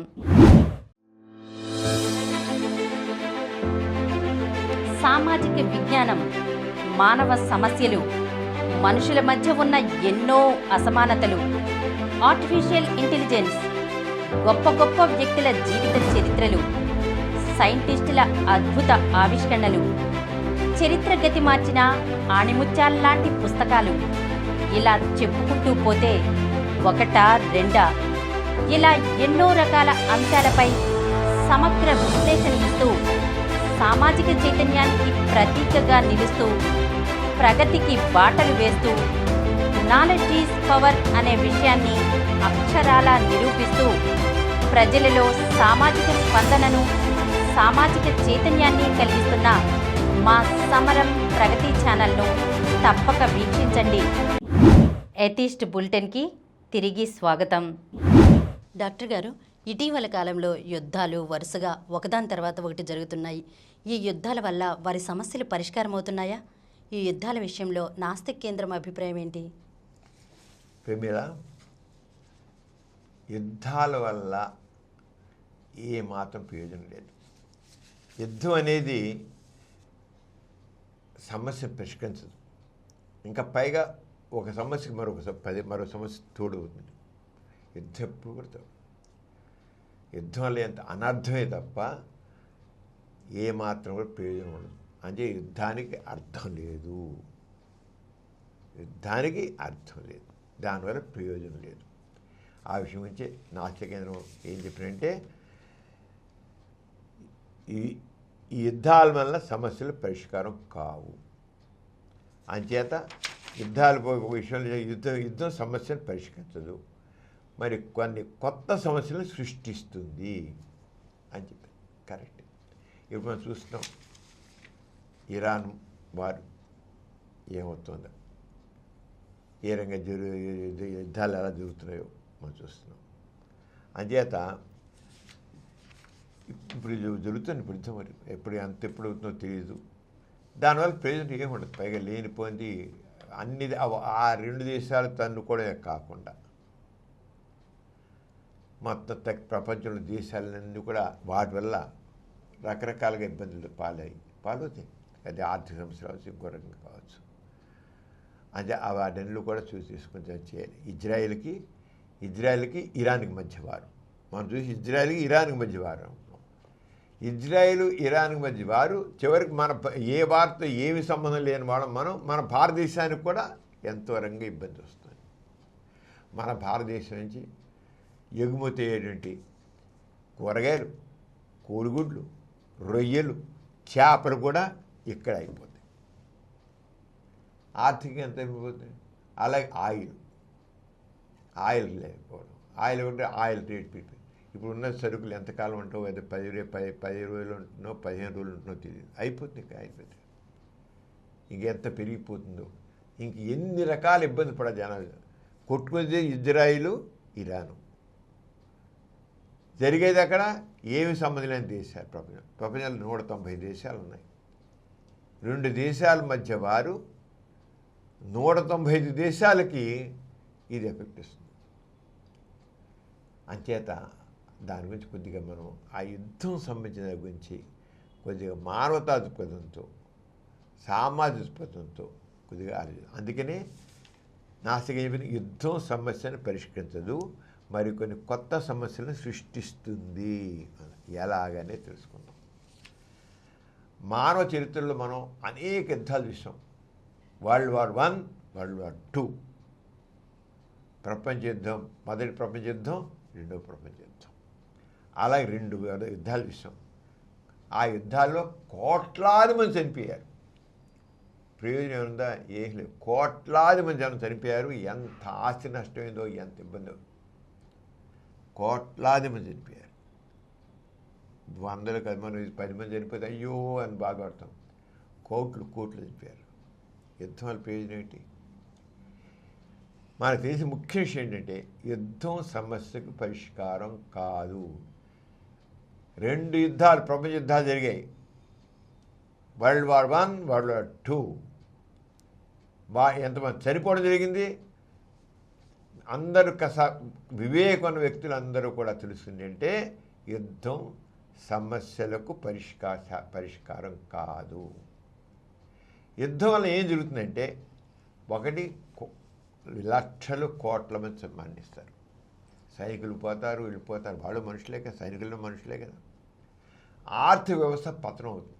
ఎంతో నిపుణుడు అన్నీ ఒకడొకరు పాడు చేసేసుకుంటారు. పెద్ద ఎయిర్పోర్ట్లు నాశనం చేసుకుంటున్నారు, రిఫైనరీస్ నాశనం చేసేసుకుంటున్నారు, రకరకాలన్నీ నాశనం చేసుకుంటారు. మరి ఆ విధంగా ఆర్థిక వ్యవస్థ పతనం అయిపోతుంది. దేశాల మధ్య దీర్ఘకాలంగా ద్వేషాలు ఉంటాయి. మిత్ర దేశాలు, శత్రు దేశాలు. తన్నుకొని ఇజ్రాయిలు, ఇరానే.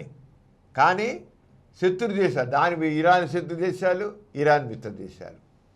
ఇరాన్ శత్రు దేశాలు కొట్టుకుంటారు. అలాగే ఇజ్రాయిలు శత్రు దేశాలు, మిత్ర దేశాలతో ఇంకా ఇవన్నీ ఈ మధ్య లేనిపోయినట్టు ద్వేషం. యుద్ధం అయిపోయాక యుద్ధం అయిపోయిన తర్వాత పోతుందా? ఈ ద్వేషం రగులుతూనే ఉంటుంది. ఓ దెబ్బ కొడితే వాడు నోరు మూసి ఉండొచ్చు, కానీ లోపల నన్ను కొట్టాడని ఉంటుందా ఉండదా? నేను నోరు ఎత్తలేకపోవచ్చు, నోరు మూసుకోవచ్చు వాడు. కానీ నోరు మూసుకున్నంత మాత్రాన వాడు ఊరుకోడు. మళ్ళీ అదును చూసి దెబ్బ కొడతాడు. ఇంతేనా? అలాగే శరణార్థుల సమస్య, చెప్పని శరణార్థుల సమస్య. అలాగే ఇక చనిపోతారు, ఎంతో అంచేత భావితరాల వాళ్ళకి ఎంతో మెంటల్ ఎగని మానసిక బాధ ఎంతో ఉంటుంది. రకరకాల చనిపోతారు, విరిగిపోతారు. అంతే తర్వాత జనరేషన్స్ ఎంత ఇది అవుతాయి. అంతేకాదు యుద్ధం చివరి సమస్యను పరిష్కరించదు, మరి కొత్త సమస్య వచ్చింది అని చెప్పిన కారణం వల్ల యుద్ధం సమస్యను పరిష్కరించదు, మరి కొన్ని కొత్త సమస్యలకు కారణం అవుతుంది. వ్యక్తుల మధ్య తగాదాలు, యుద్ధాలకు మాత్రం వ్యక్తుల మధ్య తగాదాలు కూడా యుద్ధంలాగా మారితే సమాజం నాశనం అవుతుంది. జరుగుతుంది.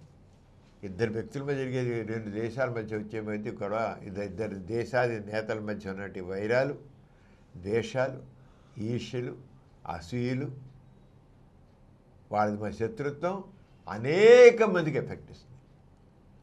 వాళ్ళ మీద ఆ కింగ్ మీద ఈ కింగ్కి, లేదా నా దేశ నాయకుడి మీద ఈ దేశ నాయకుడికి నచ్చదు. ఆడు వీడికి పడదు, వీడు ఆడికి పడదు కనుక వాళ్ళ మీద యుద్ధం. దీనివల్ల ఏంటి? అవి ఎందుకు వస్తున్నాయి? అలాగా అలా 2 వ్యక్తుల మధ్య, దేశాధినేతలు 2 మధ్య ఎందుకు యుద్ధాలు వస్తున్నాయి? అహంకారం, అపార్థాలు, అసూయ, అధికారం కోసం పోటీ. ఈ రకంగా జరుగుతాయి. అంచేత ఇవన్నీ యుద్ధాలు అవుతున్నాయా? దానివల్ల ఏముందా? ఏం అవ్వదు. దాని బదులుగా ఎప్పుడు యుద్ధాలు వస్తే మనుషులు గొడవలు వస్తుంటే యుద్ధం చేయడం కాదు, బాంబులు వేసుకోవడం కాదు, డ్రోన్లతో చేసేస్తున్నారు. తీసుకెళ్ళి తిన్నాక వెళ్ళిపోయి ఇంట్లోకి వెళ్ళారా అంటే వెళ్ళిపోయి మన కొమైని కొట్టిన అలాగే కదా, డ్రోన్లో తీసుకెళ్ళి ఏ గదిలో వెళ్ళి గైడెడ్ కనుక వెళ్ళిపోయి వేసేస్తాం, బాంబు వేసేస్తాం. ఇప్పుడంతా అలాగే చేస్తున్నట్టు, ఎక్కడ ఎవరి మీద వేయాలో అక్కడ వెళ్ళిపోయి గదిలో వేసి పేట్ చేస్తాం. అంచేత అలా కాకుండా ఏదైనా ఉంటే చర్చల ద్వారా మార్చుకోవాలి. కొద్ది సహనం కావాలి, ఎమోషనల్ ఇంటెలిజెన్స్ ఇది ఏమిటి ఏంటి ఎలాగా అనేది ఆలోచించి వాళ్ళ భావోద్వేగాల్ని నియంత్రణ పెట్టుకోవాలి. ఒకరిని గౌరవించుకొని నేర్చుకోవాలి. అందులో దేశాధినేతలు ఉన్నవాడు వాడికి ఆ దేశం ఏంటి, అంతేగాని మామూలు వాళ్ళలాగా ఈ దేశాధినేతలు కూడా మామూలు మనిషిలాగా సైకిల్ ఉంటే ఎట్లాగా? రోడ్డు మీద వాడు ఒకరి మీద కోపం అంటూ ఉండొచ్చు. ఈ దేశాధినేతలు కూడా అలాగే రోడ్డు మీద వాళ్ళలాగానే అదే సైకిల్తో ద్వేషించుకుంటే ఎలాగా? పెద్ద మనుషుల్లాగా ఉండాలి, హుందాగా ఉండాలి, విద్యతో ఉపయోగించాలి, వివేకం ఉపయోగించాలి. వాళ్ళ మధ్య ఇద్దరు నాయకుల మధ్య నుండి ఆ ద్వేషాన్ని, ఈర్ష్యని, అసూయని మొత్తం దేశం చూపిస్తేట్లాగా ఇవాళ దేశాధినేతలుగా అవుతారు ఎవరు? వాళ్ళు అనుకోవడం వీల్లేదు. ఈ ఆధునిక యుద్ధాలు ఎందుకు జరుగుతాయంటే రాజకీయ అధికారం కోసం జరుగుతోంది, మత విభేదాలు మతాల వల్ల కూడా జరుగుతోంది. మతాల మధ్య ఆర్థిక ప్రయోజనాల కోసం ఇప్పుడు ఆయిల్ రిఫైనరీస్ ఉన్నాయి, దాన్ని ఏమైనా స్వాధీనం చేసుకోవాలని ఏ రకంగా చేసుకోవాలి. ఆ రంగా ఇప్పుడు అమెరికా ఉంది, ఎక్కడ ఆయిల్ రిఫైనరీ దాన్ని ఎలా చేసుకోవాలి అంటే ఆ దేశం మీద వీళ్ళు కొట్టడం పట్టుకోవడం. వెనుజులా మన వెనుజులా మీద చేసి వెళ్ళాడు, పట్టుకున్నాడు. ఎందుకంటే వెనుజులా మీద ఏం చేశాడు, ఆయిల్ రిఫైనరీస్ తను కంట్రోల్ చేసుకోవడానికి తాను చేశాడు. వాడిని నీ రాజ్యం నువ్వు పాలించుకోయా, నాకేం సంబంధం లేదు, ఆ ఆయిల్ రిఫైనరీస్ అన్నీ నాకు కావాలి, లేకపోతే నేను కూడా చేసేస్తాను. వాడు వదిలేసి కూర్చోడు వెనుజులాకైతే. అంటే ఏ రకంగా ఉంటుంది అంత అసలు అదే ఆర్థిక ప్రయోజనాలు. ఇంక జాతీయత భావన కొంతమంది మా జాతి గొప్పది, మా మతం గొప్పది, మా దేశం గొప్పది, ఈ గొప్పది అని అహంకారం, ఈగో ఫీలింగ్. ఇంకా ఇదివరకు ఎప్పుడూ ఉంటే ఆ చారిత్రక హిస్టారికల్గా కూడా ఉంటే కూడా దానికి సంబంధించిన దేశాలు కూడా పెట్టుకుని కూడా చేస్తున్నారు. ఇప్పుడు మనకి యూఎన్ఓ ఉంది, ఏ లాభం? యూఎన్ఓ ఉంది, ప్రపంచంలో దేశాలని కంట్రోల్ చేసుకోండి, దాని మాట వినేవాడే లేడు. మరి వీళ్ళందరూ దాంట్లో మెంబర్సే. ఎక్కడ పేరుకి యూఎన్ఓ, ప్రపంచ శాంతి కోసం ఐక్యరాజ్య సమితి, సంయుక్త రాష్ట్ర సమితి ఏముంది అక్కడ? ఏం జరుగుతుంది? బడి పట్టించుకోవట్లా, ఇంపార్టెంట్. అంచేత దీన్ని తగ్గే మనకు ఎక్కువ చేయాలి. కానీ ఒకటి మాత్రం అహంకారం, దేశాల మధ్య వైరాలు మాత్రం అది చర్చల ద్వారా చేసుకోవాలి, కానీ లేకపోతే ఎంతో నష్టం కలుగుతుంది. అంచేతే హ్యూమనిస్టిక్ అప్రోచ్ అనేది చాలా అవసరం. ఈ మతపరమైనగా ఆలోచన ధోరణి మనుషుల్లో ఉండబట్టి ఇప్పుడు దాదాపు వ్యక్తుల్లో, ప్రపంచ నాయకుల్లో చాలామందిలో, అది మన దేశం కావచ్చు, ఇంకో అమెరికా కావచ్చు, ఇంగ్లాండ్ కావచ్చు, ఇంకా ఆ హ్యూమనిస్టిక్ అప్రోచ్ లేకుండా ఉండడం. వాళ్ళ బ్రాటప్పే ఒక రకం మతపరమైన ఆలోచన కల్లా వాళ్ళలో ఆ మానవతా దృక్పథం లోపిస్తోంది. ఎప్పుడైతే వాడు ఇచ్చిష్టిగా మానవులంతా ఒకటే, ప్రపంచంలో మనుషులంతా ఒకటే, వసుధైక కుటుంబము అని అన్నా కదా. వసుధైక కుటుంబం నిజంగా వాడి మనసులో ఉండాలి. మన భారతదేశం ఉంది వసుధైక కుటుంబము అంటాం, ప్రపంచం అంతా ఒక కుటుంబం అని. అందరూ కూడా అలాగే ఉంటారు. గ్లోబల్ విలేజ్ అని ఒక స్లోగన్ ఉంది. గ్లోబల్ ప్రపంచం అంతా ఒక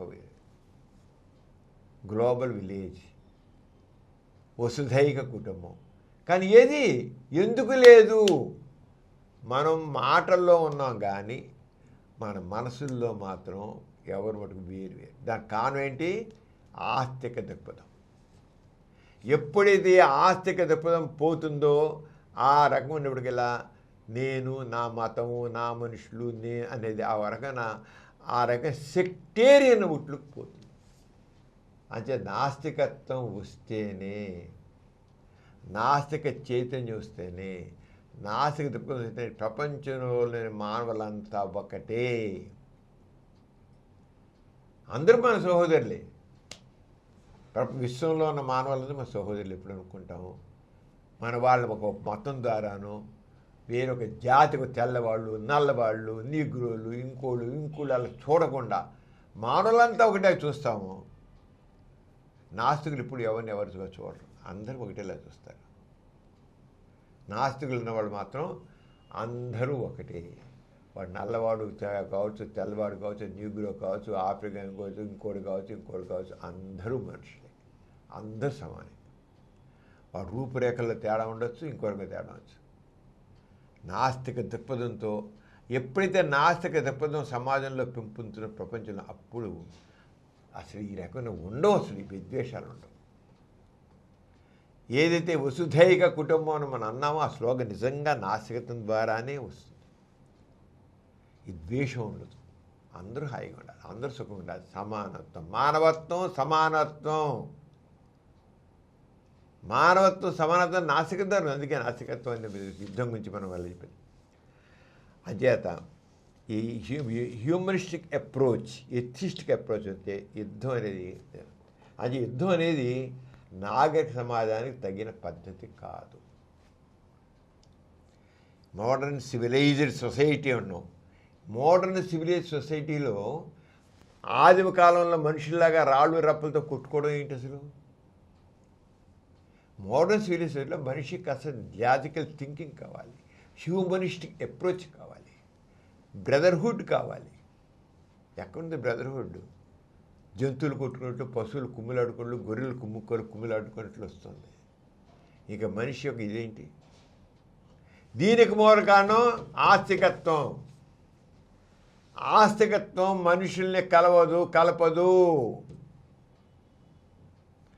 నాస్తికత్వం మనుషుల్ని ఒకటిగా చూస్తుంది. ఆస్తికత్వం మాత్రం ఖచ్చితంగా మనుషుల్ని వేరుగానే చూస్తుంది. ఎంత మేరకు థీస్టిక్ అప్రోచ్ పోతుందో, ఎంత మేరకు ఎథిస్టిక్ అప్రోచ్ వస్తుందో, అంత మేరకు సమానత్వం వస్తుంది, సహనం వస్తుంది, సద్భావం వస్తుంది. యుద్ధాలు వస్తున్నాయని కూడా కానందువల్లే ఈ ఆస్తిక దృక్పథం ఉండబట్టే ఎక్కువ యుద్ధాలు వస్తున్నాయి. అక్కడ మనుషులకు ఇదిగా ఈ రంగం ఉండదు. అంచేత నాస్తికం చెప్పేది అంటే సమస్యల ప్రశ్న మానవ సమాజం ఇప్పుడు చాలా మంచి మార్గం. చర్చలు చేసుకోవచ్చు, డిప్లొమసీ ద్వారా చేసుకోవచ్చు, అంతర్జాతీయ చట్టాలు రూపొందించుకోవచ్చు, శాస్త్రీయ ఆలోచన కావాలి, సహకారం కావాలి, అలా చేయాలి. అంచేత ప్రపంచ శాంతి సాధ్యమేనా? అది ఊరికేనే ఊటోపియా, ఊరికే ఊహాగానమేనా? ప్రపంచ శాంతి కుదురుతుంది అసలు? ఎందుకు కుదరదు? తప్పకుండా కుదరదు. ఏ రకంగా అంటే ప్రపంచంలో సంపూర్ణ శాంతి అనేది ఎక్కడ వస్తుందంటే మానవతా విలువలతో కూడిన విద్య. మన ఎడ్యుకేషన్ చిన్నప్పటి నుంచి ప్రతి ఒక్కరికి హ్యూమనిస్టిక్ అప్రోచ్తో ఎడ్యుకేషన్ ఉంటే, ఊరికే కదా అక్షరాల్లో కాదు, మనుషుల్లో, క్లాస్ రూమ్లో, పిల్లల్లో హ్యూమనిస్టిక్ అప్రోచ్ చిన్నప్పటి నుంచి ప్రవేశపెడితే యుద్ధాలు రావు. అంచేత ఎడ్యుకేషన్, విద్యలో శాస్త్రీయ దృక్పథం కావాలి, సహనం కావాలి, మానవత భావం ఉండాలి. ఇది హ్యూమనిస్టిక్ అప్రోచ్. హ్యూమనిజం వస్తుంది scientific knowledge, scientific temper, tolerance, humanism ఆ ఎడ్యుకేషన్ ద్వారా వస్తాయి.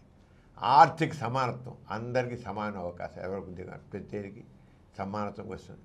అంచేత పేదరికం, అసమానతలు, ఘర్షణల కారణం కనుక అది లేకుండా సమాజం వచ్చే చేయాలి. బలమైన అంతర్జాతీయ సంస్థలు ఉన్నాయి, ఇప్పుడు ఉన్నాయి ఆల్రెడీ. యునైటెడ్ నేషన్స్ ఉంది, అలాగే ఇంటర్నేషనల్ రెడ్ క్రాస్ ఉంది. రెడ్ క్రాస్ కూడా ప్రపంచ శాంతి కోసం ఫస్ట్ ప్రిన్సిపల్ రెడ్ క్రాస్లో మానవత, యూనివర్సాలిటీ, ప్రపంచంతో ఒకటిగా ఉండాలి. అంటే రెడ్ క్రాస్ లాంటివి కూడా చాలా, ఇలాంటివన్నింటిలో కూడా చక్కగా మనం తీసుకుని చేస్తే యూఎన్ కానీ రెడ్ క్రాస్ కానీ బలోపేతం చేసినట్లయితే, ఆ యొక్క మూమెంట్స్ని బలోపేతం చేస్తే, ఐడియాలజీని బలోపేతం చేసినట్లయితే, ఎథిస్టిక్ అప్రోచ్తో మనం ముందు వెళ్తే అది కూడా చేసుకుంటే చాలా వరకు యుద్ధాలు రావు. ఆలోచిస్తారు మనిషి. అలాగే హింసకు బదులుగా సంభాషణ, దేశ సమస్యలు చర్చల ద్వారా పరిష్కరించాలి. మానవతావాద ముఖ్యంగా హ్యూమనిస్టిక్ అప్రోచ్. మనుషులు తమను తాము ముందుగా మానవులుగా భావిస్తే మతం, జాతి, దేశం అనే విభేదాలు తగ్గుతాయి. All are humans. నేను విశ్వనరుణ్ణి అన్నాడు జాషువా. నీ విశ్వనరుణ్ణి ఎప్పుడైతే విశ్వనరుణ్ణి మనసారా నిజంగా అనుకుంటారో అందరూ వాడు సహోదరులే. నాస్తికత్వం ద్వారా విశ్వనరుడు అని జాషువా, జాషువా నేను విశ్వనరుణ్ణి అని చెప్పుకున్నాడు. అందరూ ఒకటే సమానం. ప్రతి ఒక్కరు కూడా విశ్వనరుణ్ణి అనుకోవాలి, విశ్వనరుణ్ణి అనుకోవాలి. అనుకున్నట్లయితే ఎక్కడి నుంచి వస్తుంది? ఎడ్యుకేషన్ ద్వారా వస్తుంది. అంచేత ఇది కష్టమే కాదు, మన అప్రోచ్ ఎలా ఉంది. అంచేత మనం ఇప్పటికే లెసన్స్ నేర్చుకుని ఆ అప్రోచ్ అన్నిట్లను మార్చుకుంటే చేస్తే తప్పకుండా మార్పు వస్తుంది. ఒకరేమో తెలుసుకోవాలమ్మా, యుద్ధాలు మనుషుల మనసుల్లో ప్రారంభమవుతాయి, అంతే కదా. అక్కడ ఇజ్రాయిల్ అధినేతో లేదా ట్రంప్ మనసులోనో యుద్ధం మొదలైంది. ఇక ఇరాన్ గారి మనసులో మొదలైంది, ఖుమైనీ మధ్య మొదలైంది. మనుషుల మనసుల్లో యుద్ధాలు మొదలవుతాయి. అంటే యుద్ధం చేయాలని భావం మనుషుల మనసులో వస్తాయి. యుద్ధాలు మనుషుల మనసుల్లో ప్రారంభమవుతాయి కాబట్టి శాంతి కూడా మనుషుల్లోనే ప్రారంభం కావాలి. అంటే శాంతి భావం ఎక్కడ పోయింది? మనుషుల్లో మనసులో మొదలవాలి. అంటే శాంతి భావాన్ని మన మనసులో మొదటి నుంచి ప్రవేశపెట్టాలి. మొదటి నుంచి ఎలా యుద్ధం చేద్దామని మనసులో మొదలుతుందో శాంతి కావాలి. శాంతి అనే దానికి ఎక్కువ అప్పర్ హ్యాండ్ ఇవ్వాలి. ఎప్పుడైతే శాంతికి నువ్వు ఎక్కువ ప్రాధాన్యత ఇస్తావో అది కూడా మనసులో వస్తుంది. యుద్ధం చేయాలి భావం మనసులో వస్తుంది కనుక శాంతి అనే భావం కూడా మనసులో చేయి. నువ్వు శాంతానికి అప్పర్ ఇది లెవెల్ ఇయ్యడానికి పెద్ద స్థానం, ఉన్నత స్థానం ఇయ్యి. అంచేత దాంతో ఏమిటి? మనిషితనంలో సహనం, ప్రేమ, తార్కిక ఆలోచన పెంచుకుంటే సమాజం కూడా శాంతియుతంగా మారుతుంది. యుద్ధం తాత్కాలిక సమస్యను ఆపగలదు కానీ యుద్ధం తాత్కాలికంగా ఒక సమస్యను ఆపగలదు కానీ శాశ్వత శాంతిని ఇవ్వలేదు. నిజమైన శాంతి జ్ఞానం, న్యాయం, సంభాషణ, మానవతాభావం ద్వారానే వస్తుంది. అదే నాస్తికం. యుద్ధం తాత్కాలికంగా ఒక సమస్యను ఆపగలదు కానీ శాశ్వత శాంతిని ఇవ్వలేదు. నిజమైన శాంతి జ్ఞానం, న్యాయం, సంభాషణ, మానవతాభావం ద్వారానే వస్తుంది. అది నాస్తికత్వమే సరైన మార్గం. డాక్టర్ గారు, ఆధునిక కాలంలో కూడా సమాజంలో మూఢనమ్మకాలు ఇంకా కొనసాగుతూనే ఉన్నాయి. ఈ మూఢనమ్మకాల వల్ల సమాజ అభివృద్ధి కుంటుపడుతోంది కదా. సమాజం పురోభివృద్ధి సాధించాలంటే ఎలా డాక్టర్ గారు? ప్రమీల, నువ్వు చాలా చక్కగా చెప్పావు. సమాజంలో ఈరోజు ఎన్నో మూఢనమ్మకాలు ఉన్నాయి, అశాస్త్రీయ ధోరణులు ఉన్నాయి. ఈ అశాస్త్రీయ ధోరణుల వల్ల సమాజం ముందుకెళ్ళాలి. సమాజం ప్రగతి సాధించాలంటే మన ఆలోచన ధోరణి సరిగ్గా ఉండాలి. అర్థం పర్థం లేని నమ్మకాలు ఉన్నట్లయితే మనిషి ప్రయత్నించాలి. ఏదైనా సైంటిఫిక్గా ఆలోచించాలి.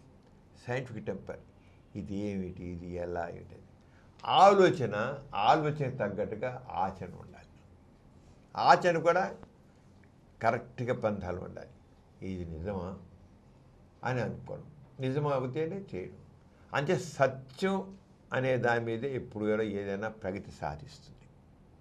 అంటే scientific knowledge and scientific temper కావాలి. అంటే సైన్స్ అండ్ సైంటిఫిక్ టెంపర్ ఇవి ఏదైనా ప్రోగ్రెస్ సాధించాలంటే అత్యంత అవసరం. సమాజ ప్రగతికి సైన్స్ అనేది శాస్త్రీయ విజ్ఞానం, శాస్త్రీయ దృక్పథం. ఈ శాస్త్ర విజ్ఞానం అంటే మనం ఎంతో ఈ ప్రగతి సాధిస్తున్నాం. నిజంగా పూర్వకాలం కంటే ఇప్పుడు ఎంతో సైన్స్ ఎంతో ప్రవేశిస్తూ టెక్నాలజీ ఎంతో వచ్చేసినాయి. ఎంతో ఇప్పుడు ఆర్టిఫిషియల్ ఇంటెలిజెన్స్ వచ్చింది, క్వాంటమ్ కంప్యూటరింగ్ అంటున్నాం, ఇంకోటి స్పేస్ సైన్స్ అంటున్నాం. చెప్పలేని అసలు మనం ఎంత వచ్చిందంటే మరి artificial looms, artificial heart, artificial lungs, artificial kidney ఆర్టిఫిషియల్గా వచ్చేసేసి మనిషికి రకరకాలుగా చక్కని ప్రయోజనాలు చేకూర్చేటైపోయారు. ఇప్పుడు గుండె దెబ్బతిపోయినకు ఏదో కారణం దెబ్బతిపోవచ్చు. ఇంకా ఆర్టిఫిషియల్ హార్ట్ చెబితే మేము ఫ్యాక్టరీలో తయారు చేసి పెడితే హార్ట్ దగ్గర దానికి ఎలక్ట్రానిక్ సైన్స్ తయారు చేస్తే దగ్గర కొట్టుకుంటుండే అవుతుంది. ఆయనకి ఇదేం లేదు. ఎంత మన కారు ఇంజన్ పాడేది, ఇంజన్ పెడితే కారు నడిచి వెళ్ళిపోయినట్లుగా అలా అంత సైన్స్ అయిపోతుంది. అంటే ఒక పక్కేమో సైన్స్ ఎంతో అభివృద్ధి సాధిస్తుంది, కానీ ఇంకా మన ఆలోచన చూడండి మాత్రం పాత భావాలతో, ఛాందస భావాలతో ఉంటుంది.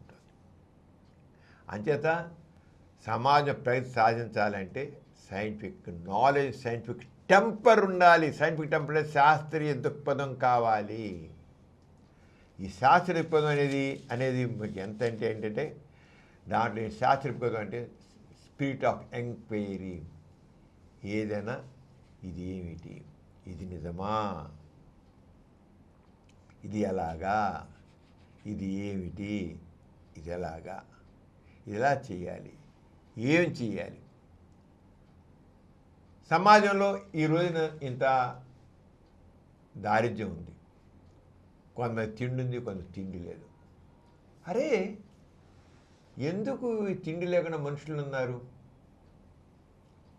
ఎందుకు ఇంత అసమానతలు ఉన్నాయి, ఎందుకు ఇంత బాధలు ఉన్నారు.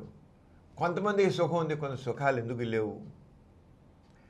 అదే మన ఆస్తికి దండ ఏం చదివిన కర్మ, వాళ్ళ కర్మ సిద్ధాంతం కాదే, అది కరెక్ట్ కాదు. కర్మ ఏంటి, కర్మ దురదృష్టం లేదేం లేదు. వాళ్ళ దురదృష్టం, వాళ్ళ కర్మ అలా ఉంది, దేవుడు అలా పుట్టించాడు. ఆ భావజాలు ఉన్నప్పుడు ఎప్పుడూ కూడా సమాజంలో మనుషులకు సరైన సౌఖ్యం రాదు. సరే కర్మ అన్నారు, కర్మ అంటే ఏంటి, దురదృష్టం అంటే ఏంటి, అది ఎలా జరుగుతుంది, ఎందుకు వస్తుంది అంటే ఇది దేవుడా, ఆ దేవుడు ఎవరు, ఆ దేవుడు ఏంటి, అసలు ఎక్కడున్నాడు, ఏం చేస్తాడు, వాడి పవర్ ఏంటి, వాడు ఎలా చేస్తాడు, అసలు దేవుడు అన్నాడు ఏంటి అని ఆ స్పిరిట్ ఆఫ్ ఎంక్వైరీ. ఎందుకు అసమానం అంటే చేయడం. తిండి లేకుండా మనుషులు ఉన్నారు అంటే అందరికీ తిండి అందట్లేదు, అంటే ఆహార ఉత్పత్తి సరిగా లేదన్నమాట. మరి ఆహార ఉత్పత్తి చేయాలంటే ఏంటి, దాన్ని ఏం చేయాలి, అందరికీ ఎంత బాగా ఈ రంగం ఉత్పత్తి చేయాలి. అంచేత శాస్త్రీయ ధోరణిలో ఉత్పత్తిని పెంచుకో. అగ్రికల్చరల్ రెవల్యూషన్, వ్యవసాయ రంగంలో వ్యవసాయ ఉత్పత్తుల్లో చెప్పలేని అభ్యుదయం తీసుకురా, రెవల్యూషన్ ఇస్తున్నా, అంతకు తిండి వస్తుంది.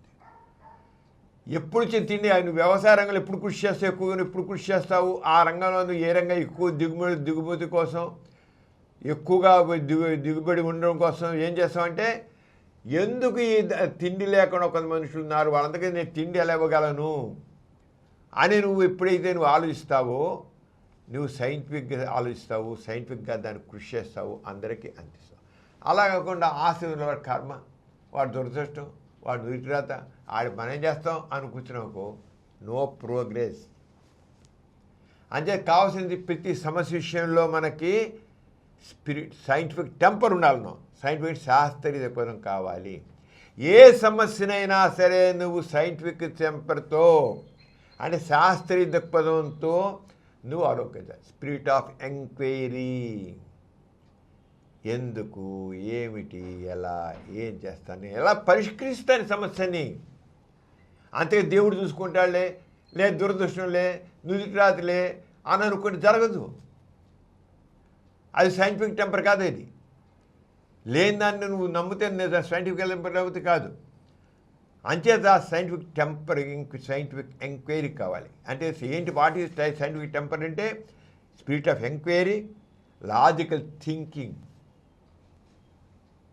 ఎందుకు ఇలా జరుగుతుంది, ఇలా ఎందుకు చేయకూడదు, అలాగే ఎందుకు చేయాలి, ఇలా చేస్తే బాగుంటుంది కదా, అలా చేస్తే బాగా జరుగుతుంది కదా, ఓ ప్రొడక్షన్ సరిగా తిరిగిన ఈ కొత్తది టెక్నాలజీ కనిపెడితే ఇది బాగైపోతుంది కదా, ఉదయం మనం ఇది పూర్వకాలం మనం 2 బండి మీద వెళ్ళాం, తర్వాత జట్కా బండి ఎక్కాం, తర్వాత కారు ఎక్కాము, తర్వాత బస్సు ఎక్కాము, బస్సు ఎక్కిన తర్వాత రైలు ఎక్కాము, ఇప్పుడు విమానాలు ఎక్కుతున్నాం, రేపు ఇంకా స్పీడ్ చేస్తాం.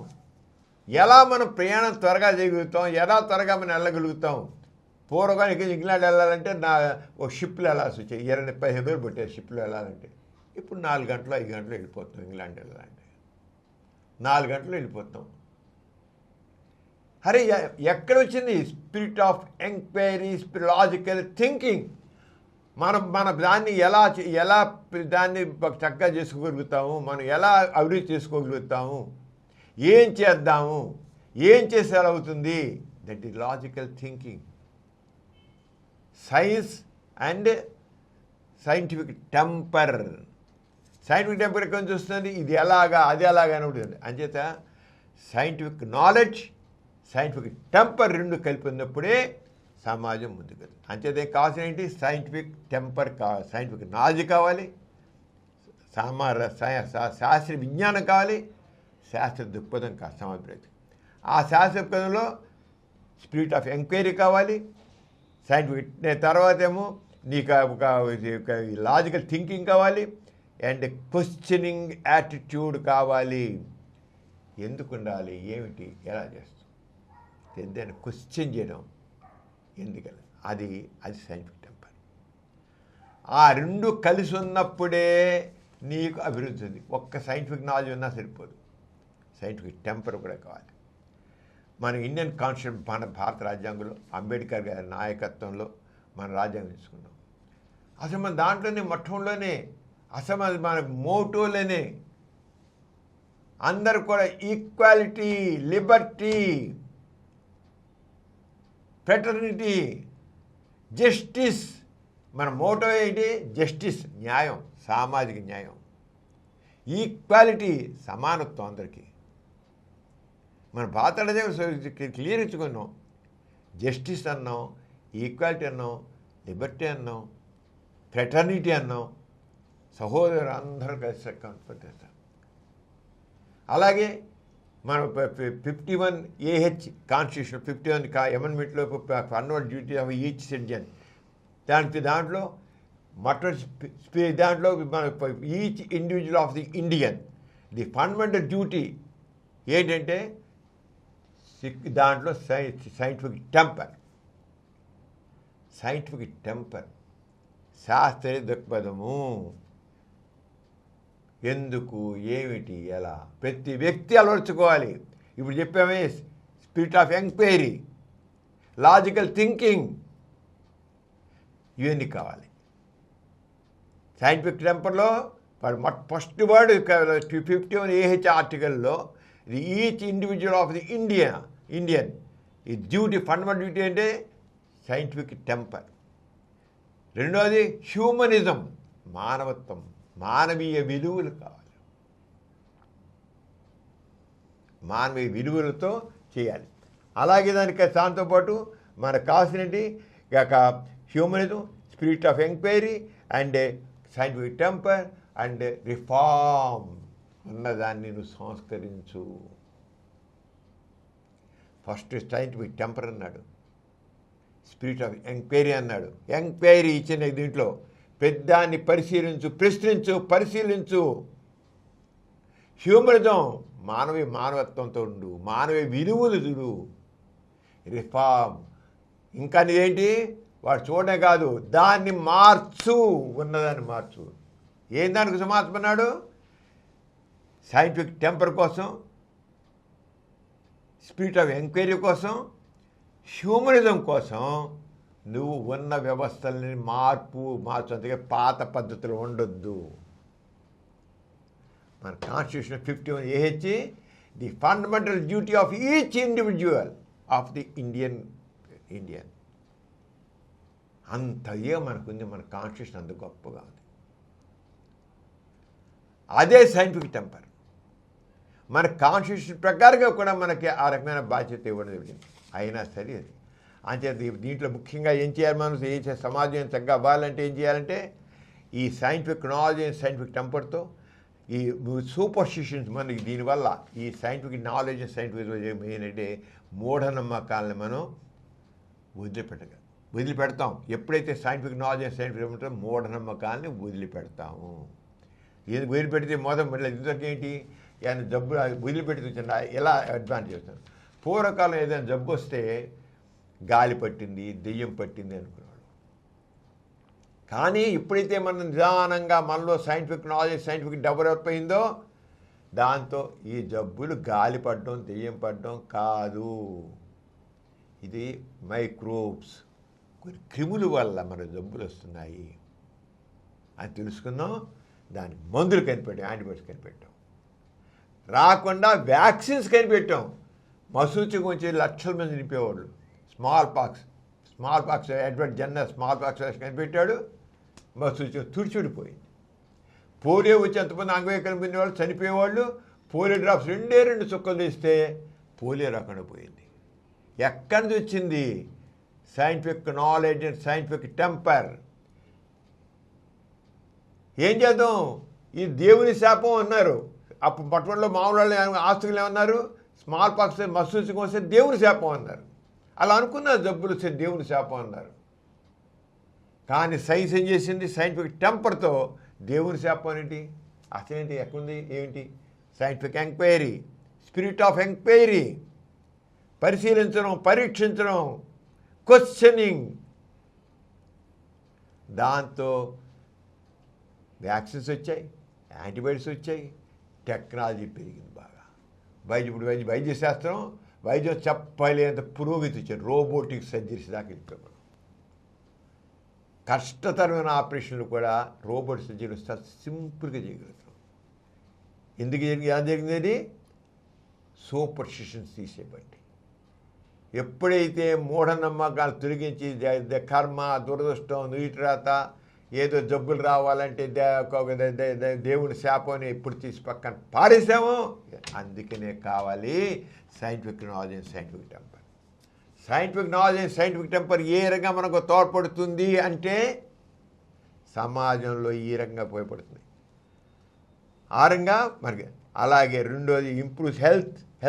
దానివల్ల ఆరోగ్యం చాలా ఇంప్రూవ్ అయిపోతుంది, చాలా ఎరుగుతుంది. తర్వాత ప్రమోట్స్ ఎకనామిక్ డెవలప్మెంట్. ఆర్థికంగా మనతో ప్రగతి సాధిస్తాం. ఆర్థికంగా చేస్తుంటే అగ్రికల్చర్ డెవలప్మెంట్. అందరికి తిండి, పూర్వకాలం అందరికి తిండి, ఎంతమంది ఆకలి సాగులుండే. ఒక 60-70 ఏళ్ల క్రితం తిండి లేక జనాలు చనిపోయేవాళ్ళు. తిండి దొరికేది కాదు, తినడానికి లేదు, పంట ఏదో కొద్దిగా పండేది అంతే. పూర్వకాలం ఒక ఎకరానికి 10 బస్తాలు 20 బస్తాలు బియ్యం, గోధుమ వచ్చేది, ధాన్యం వచ్చేది. ఇప్పుడు 40-50 బస్తాలు ధాన్యం పండిస్తున్నాం. ఎలా వచ్చింది? 10 బస్తాలు 20 బస్తాలు పోయిన ఎకరానికి 10 బస్తాలు వచ్చే వడ్లు ఈరోజు 40-50 బస్తాలు వస్తున్నాయంటే, ఒక చెట్టు కాయలు ఎక్కువ కాస్తున్నాయంటే కారణం అగ్రికల్చర్ రెవల్యూషన్. ఎక్కడి నుంచి వచ్చింది? Scientific temper.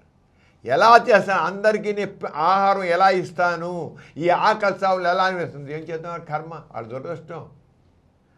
నాది కర్మ, నా దురదృష్టం పడి ఉండేవాళ్ళు జనాలు. ఎప్పుడైతే సైంటిఫిక్ నాలెడ్జ్ సైంటిఫిక్ టెంపర్ వచ్చిందో సమాజంలో సాంకేతిక ప్రగతి వచ్చింది. అగ్రికల్చర్ రెవల్యూషన్, గ్రీన్ రెవల్యూషన్ అంటారు. గ్రీన్ రెవల్యూషన్ వచ్చింది. That is scientific temper. Scientific knowledge scientific temper. ఏమిటి సైంటిఫిక్ నాలెడ్జ్ అంటే? ఎంత రెవల్యూషన్ వస్తుందో చూడు. అలాగే డెవలప్మెంట్, టెక్నాలజీ ఎంతో డెవలప్ అయిపోయింది.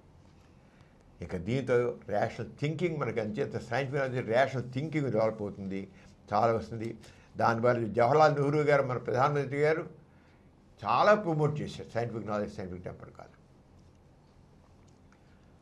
అది చాలా చేశారు నిజంగా. జవహర్లాల్ నెహ్రూ ఇక నాగార్జున సాగర్ డ్యామ్ ఇనాగ్రేషన్ వచ్చి ఆయన ఎప్పుడు కూడా దేవుడి మాటలు అర్థం లేదు. ఇది ఆధునిక దేవాలయం, అక్కడ కొబ్బరికాయలు కడగ దేవాలయం అంటే ఇది దేవాలయం. అక్కడ రాళ్ళు రప్పలు కాదు, సమాజానికి తోడ్పడేది దేవాలయం. అక్కడ గుళ్ళో రాయండి ఊరికి ముక్కుంటే ఏం లేదు. ఊరికి మూర్ఖ భక్తి. దీని అనుకో ఆధునిక దేవుడు. దీని నుంచి పంట అది నాగది కట్టాం, డ్యామ్ కట్టాం, ఇంత నీళ్ళు వచ్చే కాలువ నీళ్ళు వస్తున్నాయి, పంట నీళ్ళు వస్తున్నాయి, పంట పండుతుంది. చూడండి, ఇది కాదు. కొబ్బరికాయలు కొట్టలేదైనా, మంత్రాలను చదవలేదు, సైంటిఫిక్ నాలెడ్జ్ కావాలి, సైంటిఫిక్ టెంపర్ కావాలి, అప్పుడే దేశ ప్రగతి అన్నాడు. సైంటిఫిక్ టెంపర్, అది ఆయన చాలా చెప్పారు. ఇప్పుడా ఒక పక్కేమో క్వాంటమ్ వ్యాలీ అంటారు, రెండు పక్కేమో దేవాలయాలు కలిసి భజన చేస్తున్నారు. ఏమైపోతుంది నీకు? ఒక పక్కేమో సైన్స్ గురించి మాట్లాడడం, ఏఐ గురించి మాట్లాడడం, క్వాంటమ్ ఖాళీ గురించి మాట్లాడడం, ఇంకో గురించి మాట్లాడడం, రెండు పక్క దేవుని చేస్తుంటే ప్రగతి ఎక్కడి వస్తుంది? మూర్ఖులు మూర్ఖత్వంలో ఉంచుతున్నారు. మూర్ఖత్వంలో ఉండే మనుషులు కూడా బయటపడే పరిస్థితి రావాలంటే సైంటిఫిక్ టెంపర్కి ప్రాధాన్యత ఇవ్వాలి. ఒక పక్క సైన్స్ గురించి మాట్లాడుతున్నారు ఇప్పుడున్న మన నాయకులు, దేశ నాయకుల నుంచి రాష్ట్ర నాయకుల వరకు సైన్స్ గురించి మాట్లాడుతున్నారు. రెండో పక్క మౌఢ్యాన్ని పెంచుతున్నారు. ఈ దేవాలయాలు, ఆ దేవాలయాలు, ఆలయాలు పెట్టు. ఎక్కడ వస్తుంది ప్రగతి? ఎలా వస్తుంది ప్రగతి? సైన్స్ ఒక సాంకేతిక విప్లవం వస్తుంది. సాంకేతిక విప్లవంతో పాటు సైంటిఫిక్ నాలెడ్జ్, సైంటిఫిక్ టెంపర్ కూడా కావాలి. కేవలం సైన్స్ ప్రయోగం అభివృద్ధి సరిపోదు. సైన్స్తో పాటు సైంటిఫిక్ టెంపర్ కూడా కావాలి, అప్పుడే ప్రగతి. ఇప్పుడు జరుగుతున్నదే కదా, మనుషుల మూర్ఖంలో చేస్తే భజన చేసి కూర్చుంటుంటే ఎక్కడ వస్తుంది? నీకు రాదు. తప్పకుండా వాళ్ళు సైంటిఫిక్ నాలెడ్జ్, సైంటిఫిక్ రెండు కలిపి ఉన్నప్పుడే మనకు వస్తుంది. అంచేత ఎప్పుడైతే సైంటిఫిక్ నాలెడ్జ్ ఉంటుందో ఈ మనుషుల మధ్య ఈక్వాలిటీ వస్తుంది, హ్యూమనిజం పెరుగుతుంది, హ్యూమనిజం వస్తుంది. అంచేత సైంటిఫిక్ నాలెడ్జ్, సైంటిఫిక్ టెంపర్ రెండు కూడా ఉంటే సమాజంలో మూఢనమ్మకాల్లో ఉండదు, అందరూ చక్కగా ఉంటారు. అంచేత సైంటిఫిక్ నాలెడ్జ్, సైంటిఫిక్ టెంపర్ యొక్క ప్రయోజనాలు తెలుసుకున్నట్లయితే సైంటిఫిక్ ఊరికే పదాలు ఉపయోగించడానికి సైంటిఫిక్ నాలెడ్జ్, సైంటిఫిక్ టెంపర్ రావడం కాదు, దాని యొక్క ప్రయోజనాల గురించి మన జీవితంలో దాన్ని అన్వయించుకుంటే మన ఆలోచనల్లో, ఆచరణలో, మన పనుల్లో, మన పథకాల్లో అన్వయించుకుంటే మనం ఆశించే దానికంటే కూడా ప్రగతి ఇంకా ఎక్కువగా వస్తుంది, త్వరగా వస్తుంది. మనం కోరేది ప్రగతి, మనం కోరేది అభ్యుదయం, మనం కోరేది మానవత్వం, మనం కోరేది సమాజం. దానికి సైంటిఫిక్ నాలెడ్జ్, సైంటిఫిక్ టెంపర్ కావాలి, అప్పుడే సరైన అభివృద్ధి వస్తుంది. ప్రిమిరా, ఇవాళ చాలా విషయాలు మనం తెలుసుకుందాం. మన సమరం ఛాందస్ ఈ విధంగానే సమాజంలో scientific knowledge, scientific temper develop చేయడం కోసమని, సమాజ ప్రగతి కోసమని కృషి చేస్తూ వస్తుంది. చిన్నప్పటి నుంచే చిన్నారుల్లో ఆ రకమైన శాస్త్రీయ భావజాలాన్ని మనం పెంచుకుంటూ రావాలి. వాళ్ళల్లో ముఖ్యంగా జిజ్ఞాస కలిగించాలి. ఎందుకు, ఏమిటి, ఏమిటి ప్రశ్నలు అడగనివ్వాలి. ఒకవేళ తల్లిదండ్రులు చెప్పలేకపోతే నాకు తెలియదు కానీ నువ్వు సెర్చ్ చేయి, తెలుసుకో, ఇంకొన్ని అడుగు, మీ టీచర్ని ఇంకొడుగు, సరిగ్గా తెలుసుకో, ప్రశ్నించు, నువ్వు దాన్ని చేయి. ఇప్పుడంతా అందరికీ కావాల్సినంత గూగుల్ అందుబాటులో ఉంది, చాట్ జీపీటీ అందుబాటులో ఉంది, చేయి. పేరెంట్స్ని చూసి చెప్పచ్చు, చెప్తాను ఉండు అని చెప్పి గూగుల్ సెర్చ్ చేయండి, చెప్పండి, సైంటిఫిక్ నాలెడ్జ్ సరిగ్గా ఇవ్వండి, సరైన నాలెడ్జ్ ఉంది అందించండి. ఆ రకంగా చిన్నారుల్లో సరైన జ్ఞానాన్ని కలిగించడం, చైతన్యం, శాస్త్రపదాన్ని కలిగించడం కోసం, శాస్త్ర విజ్ఞానాన్ని కలిగించడం కోసం, వాళ్ళని తీర్చిదిద్దడం కోసం, వాళ్ళలో జిజ్ఞాసను చక్కగా కలిగించి ఆ జిజ్ఞాస సమాధానం చేయగా సమరం చిన్నారి ఛానల్ కృషి చేస్తుంది. ఎన్నో రకాలుగా దానిలో ఫిజిక్స్ ప్రోగ్రామ్స్ కావచ్చు, కథలు కావచ్చు, పాటలు కావచ్చు, పద్యాలు కావచ్చు, గేయాలు కావచ్చు, ఏది కాదు, పిల్లల్లో ఆ రకమైన కుతూహలాన్ని పెంచడానికి కృషి చేస్తుంది. చిన్న పిల్లల్ని చిన్నతనం నుంచి శాస్త్రీయ విజ్ఞానాన్ని కలిగి పెంపొందించాలి, శాస్త్ర దృక్పథాన్ని పెంపొందించాలి. వాళ్ళు సరైనటువంటి పౌరులుగా తీర్చిదిద్దాలి. ఆ దిశలో సమరం చిన్నారి చాలా కృషి చేస్తోంది. మీరు చూడకపోతే చూడండి, మీ పిల్లలకు చూపించండి, వాళ్ళ భవిష్యత్తుని భవ్యంగా తీర్చిదిద్దండి, వాళ్ళు చక్కని మానవతామూర్తులుగా తీర్చిదిద్దండి, సమాజం ఉపయోగపడి చేయండి. దానికి సమరం చిన్నారి ఛానల్ యూట్యూబ్ ఛానల్ ఎక్సలెంట్గా కృషి చేస్తుంది. మీరందరూ ఆరోగ్యంగా దాన్ని చేయాలని కోరుతూ, మీరందరూ ఇంకా మా ఛానల్స్ 20 ఛానల్స్ ఉన్నాయి. దాదాపు 21 కోట్ల మంది చూశారు ఇంతవరకు, ఇంకా చూస్తున్నారు. 122 దేశాల్లో చూస్తున్నారు ఈ దేశ ఛానల్స్ని. విస్తృతమైనటువంటి దీనికి రెస్పాన్స్ ఉంది అని చేంజ్ చేస్తూ మరి పిమేల అందరి దగ్గర సెలవు తీసుకున్నాం. మరి వచ్చే బులెటిన్ రాసుకున్నాం. అందరికీ జై ఇన్సాన్. జై ఇన్సాన్. ఈ కార్యక్రమం మీకు ఎంతో నచ్చింది కదా. ఇటువంటి మరిన్ని వీడియోల కోసం అనతి కాలంలోనే 21 కోట్ల వ్యూస్ సాధించిన సమరం ఛానల్ సమర్పించు ఎథిస్ట్ బులెటిన్ ఛానల్కు సబ్స్క్రైబ్ చేయండి, లైక్ చేయండి, మీ ఫ్రెండ్స్కి షేర్ చేయండి. అలాగే ప్రక్కనున్న గంట సింబల్ని ప్రెస్ చేయడం మర్చిపోకండి.